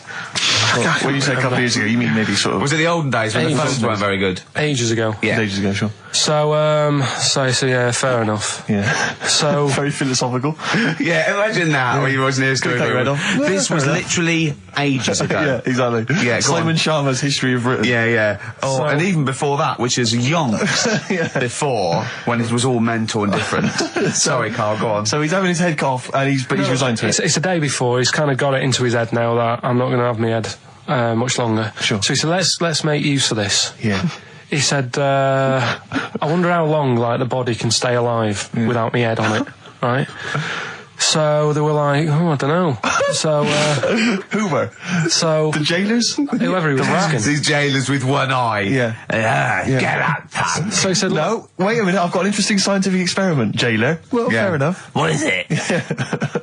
So he said, what I want to do, right? He said, surely it's my last right. I'm going to be dead tomorrow. Sure. So let's He do a didn't test. draw it out this long, did he? Yeah, and he said, let's test this out. He said, do us a favour. He said, it's my last day. What I want you to do is, you're going to cut my head off. Let's put a white line on the floor Right. and see if, because there's no point asking how far he can sort of walk without an head if there isn't a line, because you don't know what to count. Do you know what I mean? If he loses his head and he's running around all over the place, you can't really count That's that. not impressive enough, yeah. So they said, let's make a white line. Sure. Yeah. Who said And- this? He did or they did? I think they started to join in with him and saying, well, let's make this a... you know. You guess it. Go on. So, They got Norris McWhirter down. The Guinness people. Oh, yeah. so they said, let's get this white line. Yeah. And Dedication's all you need. we'll do this tomorrow. And he said, all right, then I'll see you in the morning. So we go- I'll see you in the morning. Night, night. Sleep tight. Bye, bye. I love the fact that Carl knows exactly what was said. Oh, that's beautiful. Yeah, he doesn't know the story Yeah. or what order it is in Yeah, or when but it he was. knows exactly what or was who said. said what, but he knows the intricacies. All right then, see you in the morning. Bye, little kissy, kissy, kissy. Oh, I'm not like that. Oh, you joker. Don't let the bed bugs fly. Yeah, anyway.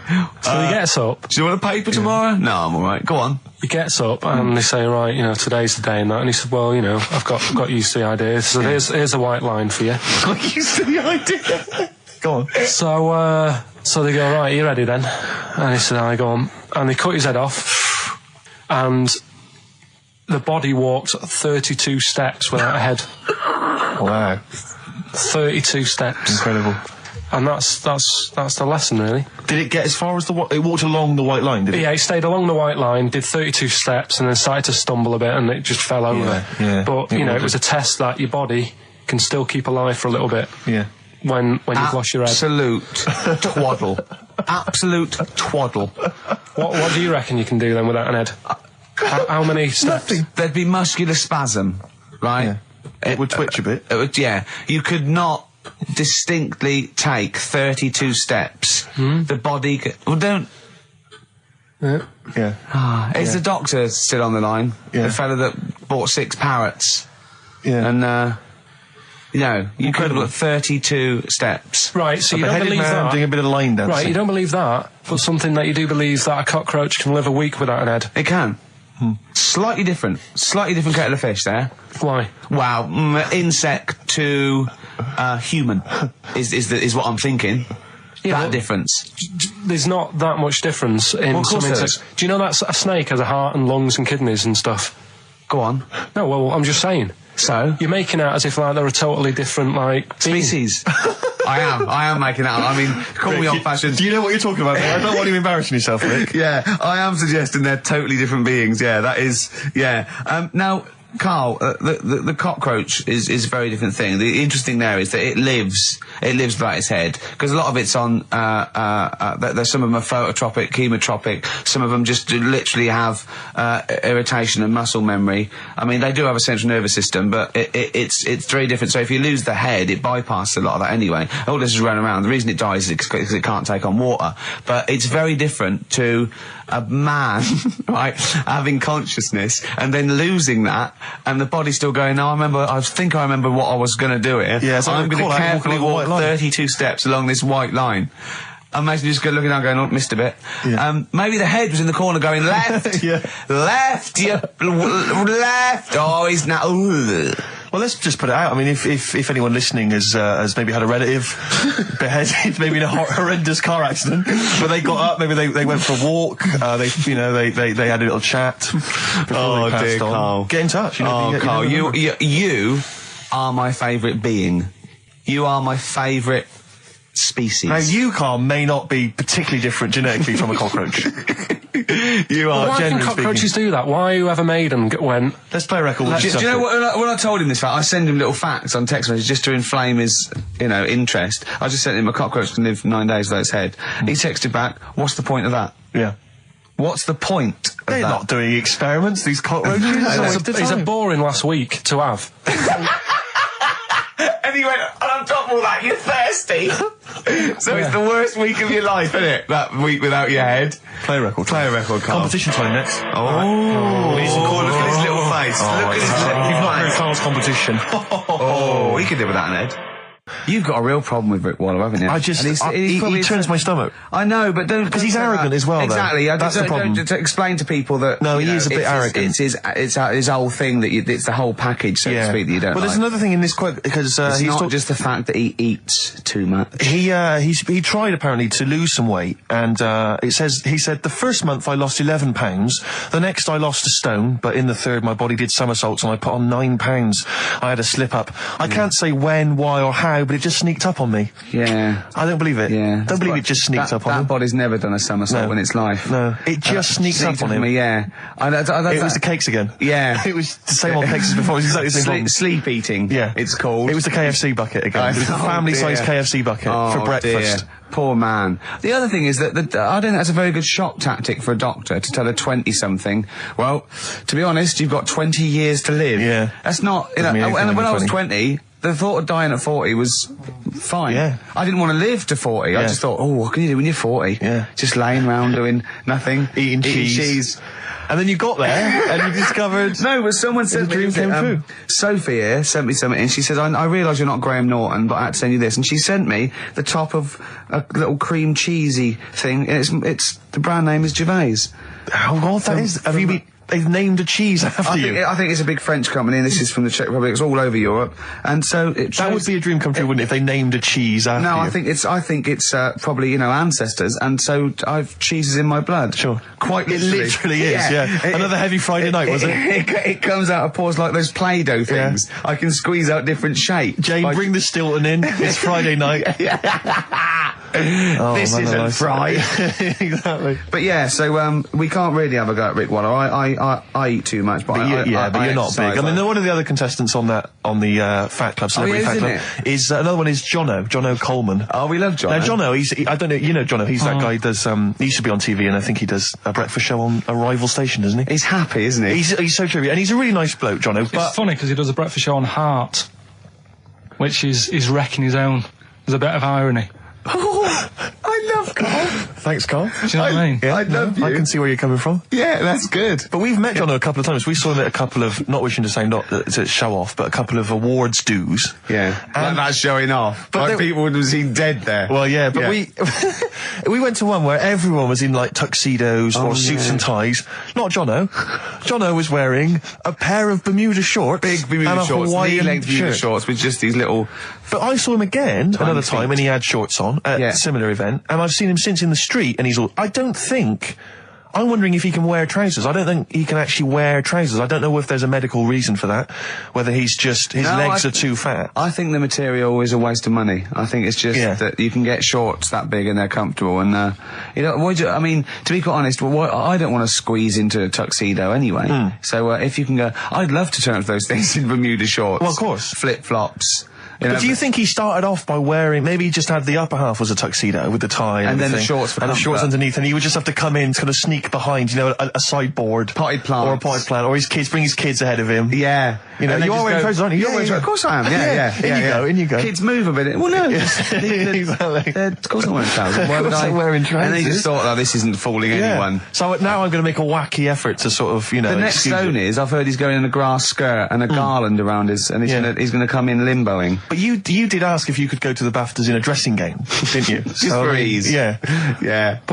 Right, is this talking about diets and stuff, right? Go on. They've come up with a drug that they tested it out on a mouse, right? They said, it's a problem. Weight is a big issue in the world, and a lot of people are depressed, and that probably like Rick Waller. Well, right? I'm depressed looking at Rick Waller. Well, Oh. I mean, you could sort out Rick by, Jono is an old man. He's got loads of money. He's not old. No, but he's getting on a bit, right? He's about no, my hang on a age, minute. What I mean is, he does his own shopping, right? So I bet it's hard. What do you mean? Because he's like, how old is he? 35. Right, he's got loads of money. He does his own shopping. So when he goes to the supermarket and he passes, the sponge cake section, it must be tough when you've got loads of money to burn. That you go, oh, just one more. Yeah. One more. Look, we are getting close to libel here, I think. No. But I'm saying how it is because I've tried losing a little bit of weight. Have you? And it is difficult when you're in Waitrose and you see a little chocolate muffin and you think, well, one more and I'll do without. Do you like a little chocolate muffin now and again? Yeah, right. Is that your favourite thing? So the thing is, let him finish his point. So the thing is, right now with Rick, he lives at home with his mum. So why doesn't his mum just say, "I'm going to buy less this week, and if you eat it all, you're not getting any more." Yeah. That's sort that. Does he live a short, sharp shop? I bet he does.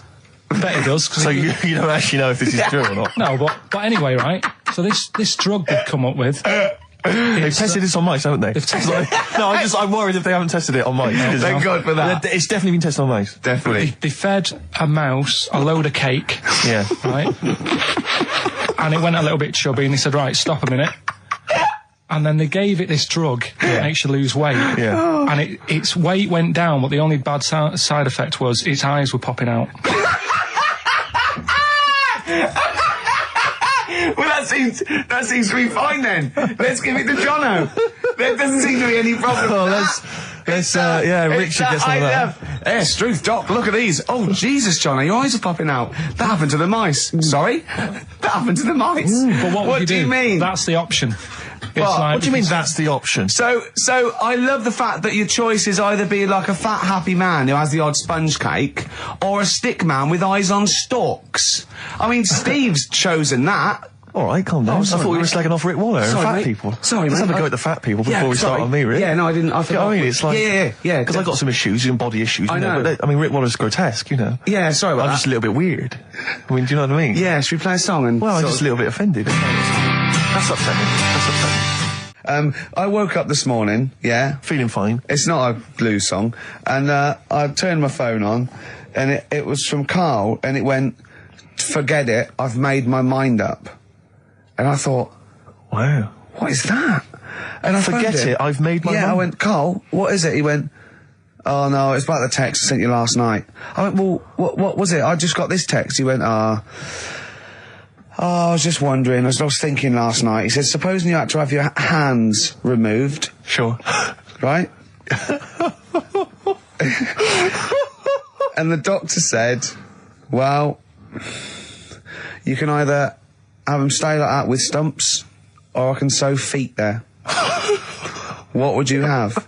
And I was bleary-eyed, and I went, the stumps? He went, yeah. I went, all right? He went, yeah. And then what was his follow-up text to that? And then I got the text, it was obviously before it, and it went, and it was like quite serious. What would you do if surgery not doing your hands? Would you have stumps or the feet? Right? Now the way, when I said he's made his mind up, and I went the stumps, he went, yeah. I think secretly he decided on the feet, but was too embarrassed to tell me.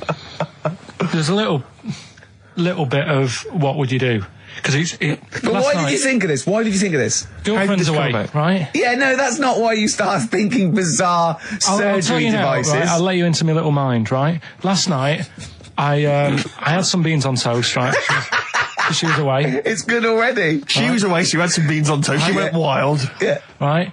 Now, I was stood up, I live on on a high street, right? So I'm washing up, I'm looking out the window. First thing that had my attention is, I can look into other people's flats, right? Yeah.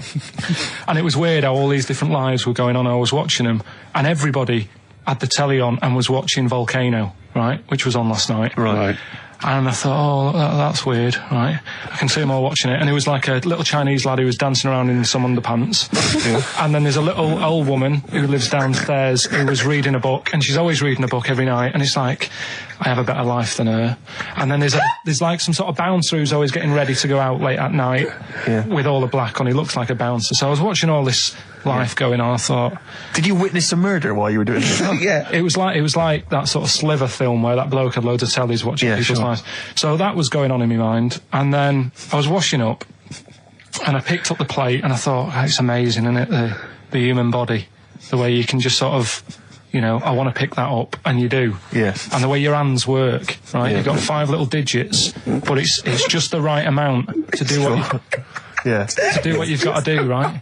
So I'm cleaning the plate. Sorry, Carl, stop.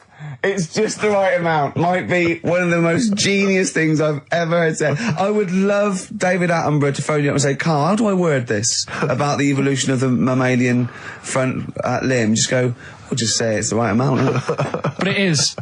One of course extra it would is. get in the way. Yeah. And one less would just make it that little bit more tricky when picking up a bit of a slippery dish. Sure, or buying gloves. Yeah. A slippery dish. So then I was thinking, imagine like going to the doctors and he's saying, yeah, everything's all right, your heart's good and everything, but your heart's good. What, your Lara is, or your heart, you're in good form and whatever. Sure. Yeah, it's good news. I had Giano in earlier. He's not looking good. Yeah. I had fat swaller. But you're all right. But your hands need to come off. Right. Blimey. But that's bad. Like, I get a second opinion initially.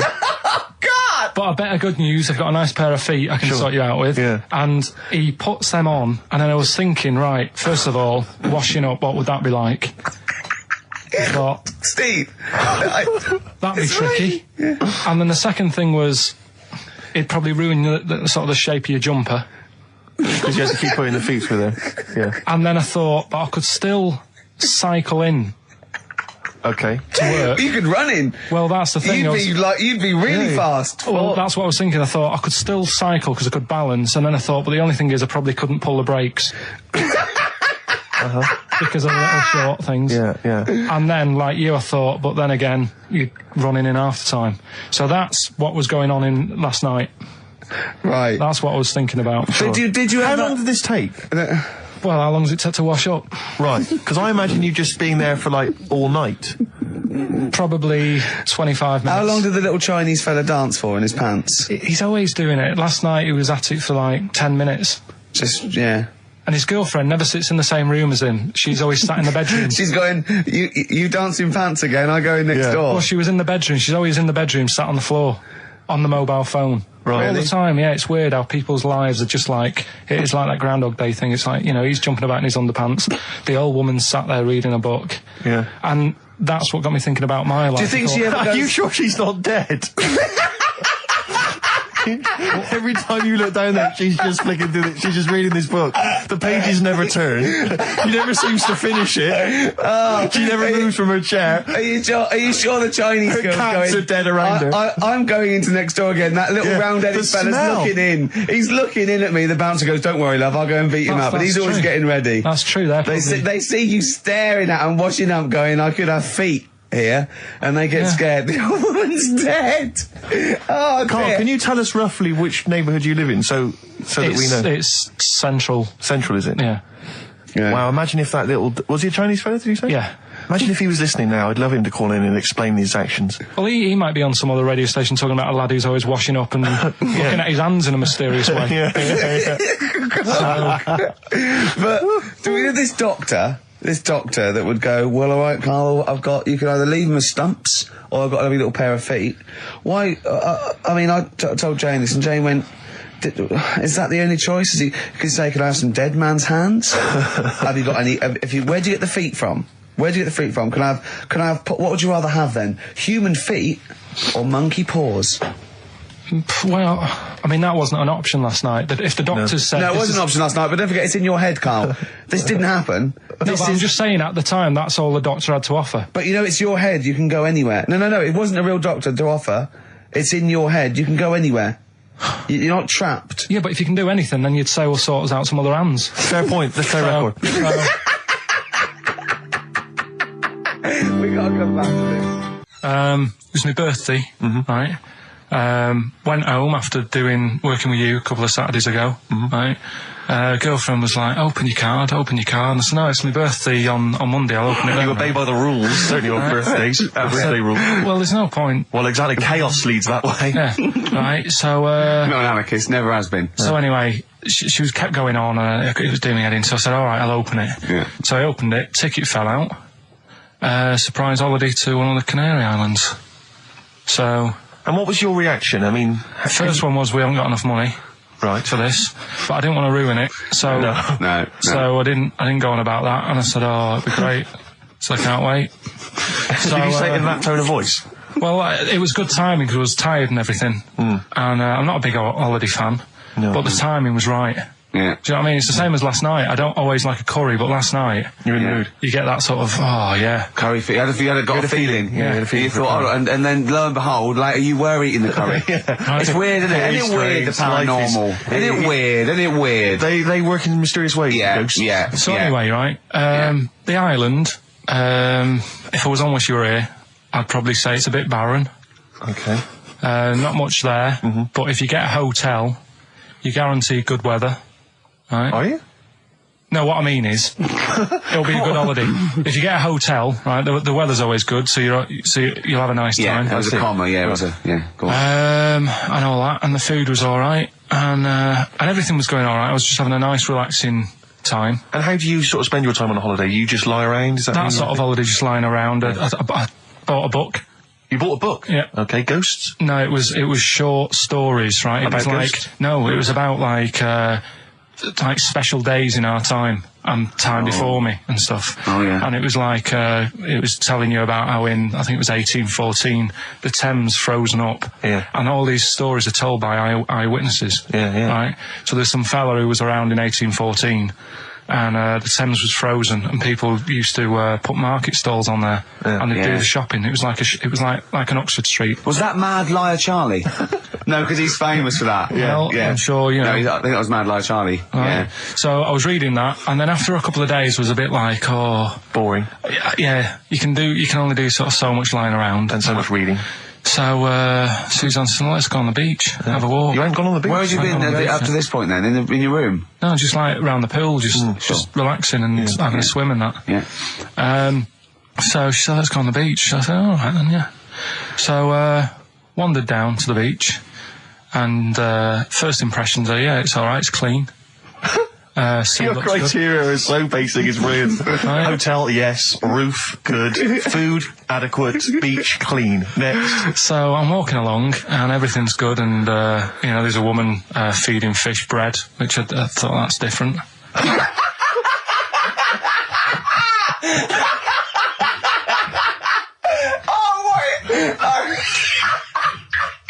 I love that. He likes originality. He loves a bit of originality. He was feeding fish bread? This woman was there, like, up to her knees in water. Yeah. And she was stood there. Was that a sea? Chucking, All right, good. chucking this bread, and I thought, what's she doing? And I stood there and watched for a minute, and there was little fish coming up, having the bread. I thought, So we carried on walking, and everything's going well, and then this fella comes towards me. Everything's going well.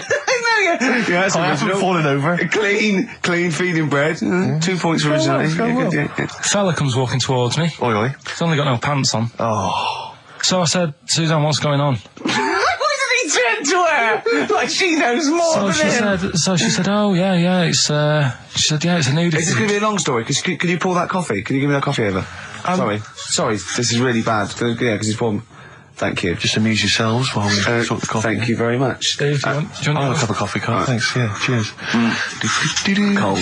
Right, good. Okay. So... Great. Thank you. So she said, yeah, it's a nudist beach. So I said, well, why, what? I said, we're all it's all mixed up. Normally on a nudist beach, it's a nudist beach and you don't go wandering on there when you get clothes on and that. So it annoyed me a bit, because there wasn't any signs. So this fella's getting closer. Well, the knob out was a sign. Yeah. Right, so he's getting closer. And he walked past me. It was an old fella. And he walked past and he had a hat on and a little pipe. And a big rucksack on his back. Right, so he got me thinking... Not strictly naked. I'm walking along and I'm thinking... Right, why do people want to do this? So straight away, I wasn't on holiday anymore, because most of the time when I'm on holiday, I don't think about anything. Right? Your mind's a blank. I just switch off. Right? But all of a sudden, this has got in my head now, and I turn around to look at him, and... Check out his arse. And this bag, right, I swear, it was massive, right? What? You had a massive bag? The bag. His rucksack? His rucksack. Oh, right, okay. When he said there was an old couple coming towards me, I said, what was lower, the bloke's bollocks or the woman's tits? And he said, well, that was another point. She might as well have worn knickers. Because you know, so you can see it. That's what he said to me. So you saw the bag? So it annoyed me, yeah, because the whole idea in it, this is what I think, I mean, I might be wrong, right? Might be wrong. Chances are you never have been. You never have been before. Being nudist, right? What's it all about? So I'll tell you, on that point, Carl, let's play a tune, let's come back and we'll discuss... What are we going to play? We'll discuss that very issue. We've got some ideas, we did chat about this last week, Carl, in your absence. Alright, well, we'll play the Coral. Okay. It's a good one, this. Yeah. Coral, Dreaming of You, on XFM 104.9. I'm Ricky Gervais, with me Steve Merchant and Karl Pilkington. If you just joined us, Carl is walking down the beach, and a man has just passed him with his knob out. Yeah, his testicles out and his huge bag, apparently. Right. Now, we'll sum this up, you know, quick, because we did talk about it last week. You know, you did call me and tell me some of these things, and we sort of mentioned it last week, but you just want to say just give us your thoughts on nudity. Well, what I don't understand is, right, nudity, I thought it was all about, you know, sort of being free. Yeah. Natural, letting the breeze, you know, blow around you and that. That's all I can think is of like the bonus of doing it. But you can get that by just having a pair of shorts on, right? Because I'm not one for getting my kit off. It's just something a bit weird about it, isn't it? Normally, if I go for a walk on the beach, I'll put a shirt on. Sure. But leave it unbuttoned. Yeah. Oh, right, yeah, tease the ladies, sure. Do you know what I mean? Yeah. But it just feels a bit weird. So it's best to cover your back anyway, because the sun and all that. Advice, yeah. But when I saw him, and I thought, well, right, is he doing it to sort of be free and be comfy and all that? And then I thought, but he's carrying a big bag, right? I've got a pair of shorts on, and I'm not looking at him thinking, I bet he's really comfy. Do you know what I mean? I wasn't going, I can't wait to get home and get my shorts off. They're really annoying me, these. So... and that's just it. I don't get what it's all about. Yeah. Sure. Yeah. Sure. Well, okay. Well, my advice to you is don't go to nudist beaches again. Well, I didn't go again. Got some new ideas for you. Go on. Well, they've all been blinders in the past. Go on. Did you do any competitions when I was away? Did we? I think we did, didn't we? Did we give away a DVD? Did we? Yeah, we did. Yeah, go on. Yeah, right. Go on. Anyway. Well, I thought some... This isn't like radio, is it, as we know it? This is just people talking. If the mic's on, it's luck. If anyone's listening, I've no idea what they think of this show. It's not a show. Not in the traditional sense. No. Okay, then you're going to change with that, Carl. Because a show suggests a certain form of presentation. Yeah. A certain pride. And when we do present dare I say it, some planning. Yeah, and when we do, it's ruined by him pressing the wrong button. Yeah, but I've got some planning here. Go on then. What I did was, when I was on holiday, right, you said, you know, come up with a new idea, right? So the best way of coming up with ideas is sort of... thinking. Sort of nicking a TV show name and then twisting it a bit. Yeah. So... Or just rip off Simon Mayo's idea completely. That's good advice for anyone out there. I didn't... Yeah. If you're interested in ideas. Carl is presently running a course writing for TV. And that's the lesson one, isn't it? Just rip something else off. Just do it and change the title slightly. Yeah, well, go on. This one I haven't really got... I don't know what to do on the game, but I'm thinking... Strike It Ricky. That's all you've got? That's what you've come up with. How long did that take? Through. What is that? I just thought it sounded a bit like Lucky. Forget that one then. Yeah, forget that one. Okay, yeah, well, no, good. No, we all have hits of this. Even Spielberg's, not all his films, you know, can hit the. Go on. Right. No, okay, no, it's a good. Go on. Yeah. Remember Big Brother? Yeah. Do I remember Big Brother? No, go on. Big Mother, right? You call in. If your mum's ever, you win a CD. What do you mean? How can you prove that? Alright, forget that. Right, ER. Here's one. Right, ER. Good one. No. Yeah. No. The Price is Right, remember that? Yeah. Right. The Price is Ricky? No. the rice is right. And what I do, I read from an Indian menu and a Chinese menu. You tell me whether you have pilau or egg fried. He's a genius, isn't he? He really is a modern... that one. Let's go into this one. Let's not cross this off right away. Go on then. You read from what? Well, I'll get a couple of menus from like an Indian and a Chinese takeaway. Yeah. And I'll go like, chicken korma.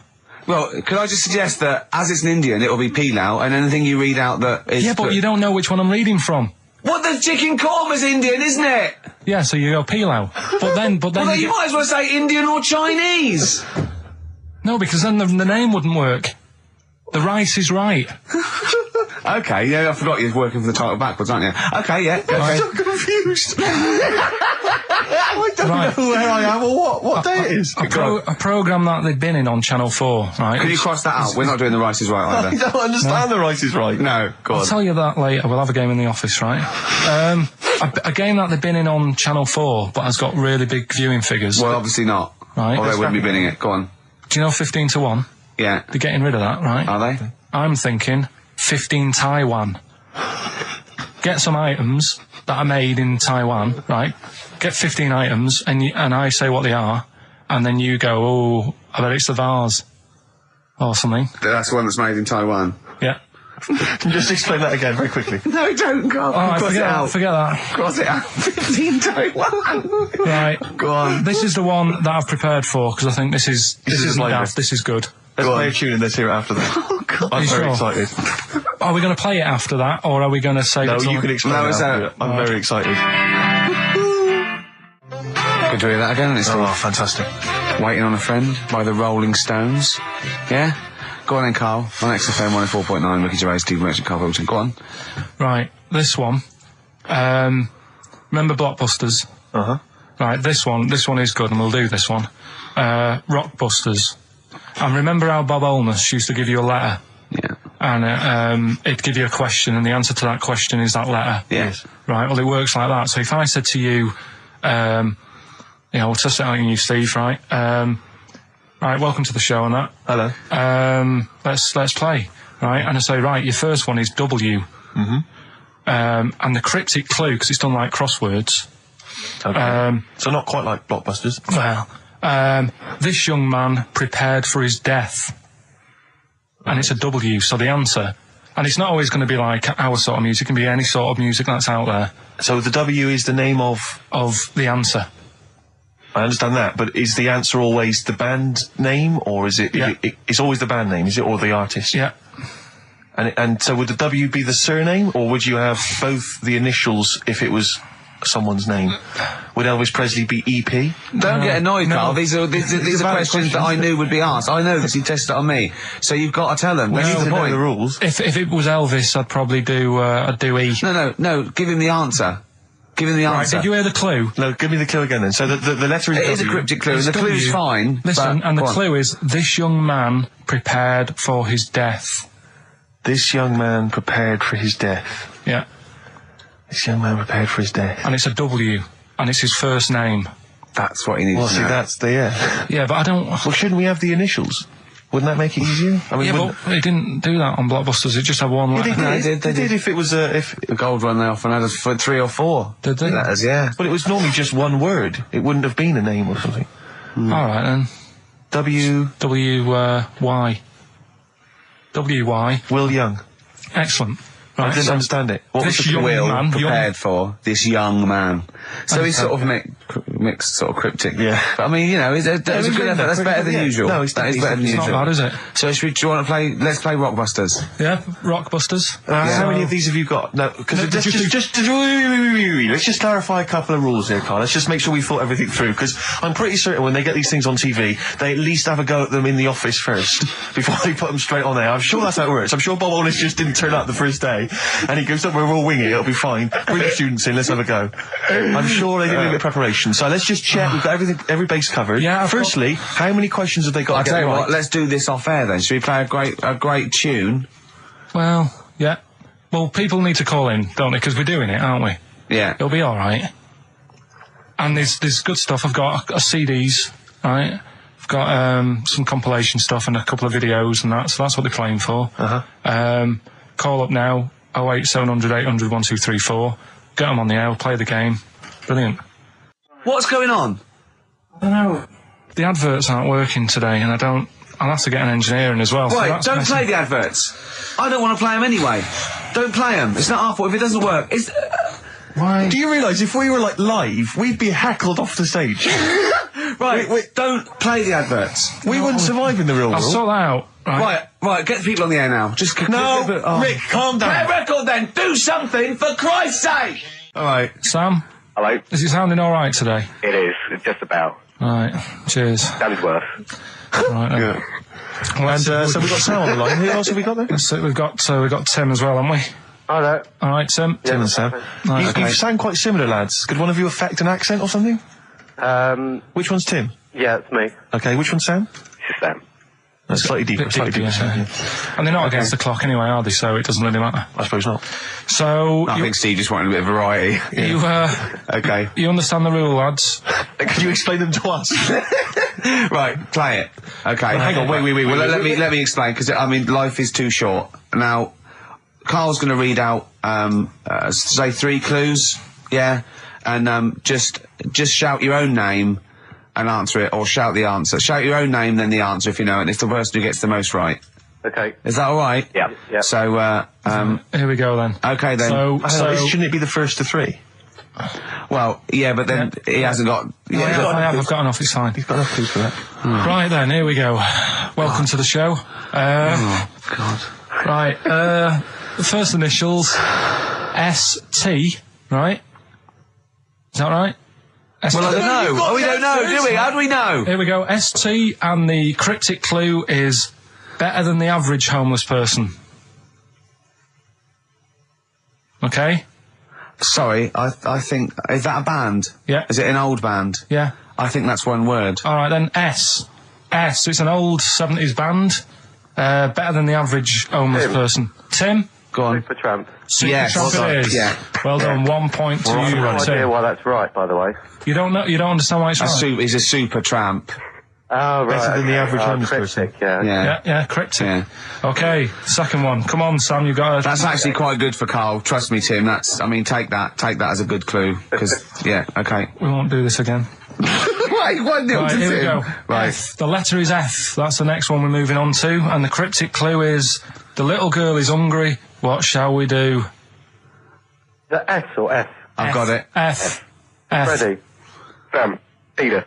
Yes, 1-1. Feed her. He's pulled out. Feed her. Yeah. Feed her. Okay. Yeah. So that's 1 each. So this is the decider, isn't it? Wait a minute, ITV are on the phone. Well, you said first to 3, so no, it's not, is it? That's what I said. Just do the 3 clues and who gets the most. Okay, well, we can do that now. So, here we go. I love this. This is rubbish. Go on. So, here's the last one. The initials are AK, right? And the cryptic clue is exploding pet. Shout out your name if you know it. Last orders at the bar, please. Last orders at the bar. Exploding pet. AK. You're tuned to XFM 104.9, Karl Pilkington's quiz, Rockbusters. The format is still available. The highest bidder, please give us a call, or you can email ricky.gervais@xfm.co.uk. Is it a band or a singer? I'll give you a bit more of a clue. It's a pop band. Okay, we wouldn't... No, Tommy Kissem. Yes! Hey. Oh, this is amazing radio. So who was that won? That was Sam who won. So it's 2-1 to Sam, so he wins... What does he win, Carl? He wins some CDs and some videos. No, he's got... And obviously now, Sam, if you're ready, take the spot, you're going to do the gold run. Away you go, Carl. I haven't got any more. You're a fool. Right, stay on the line. We're giving both some presents. Play a record for... Rick, I'm going to shoot off. Not come!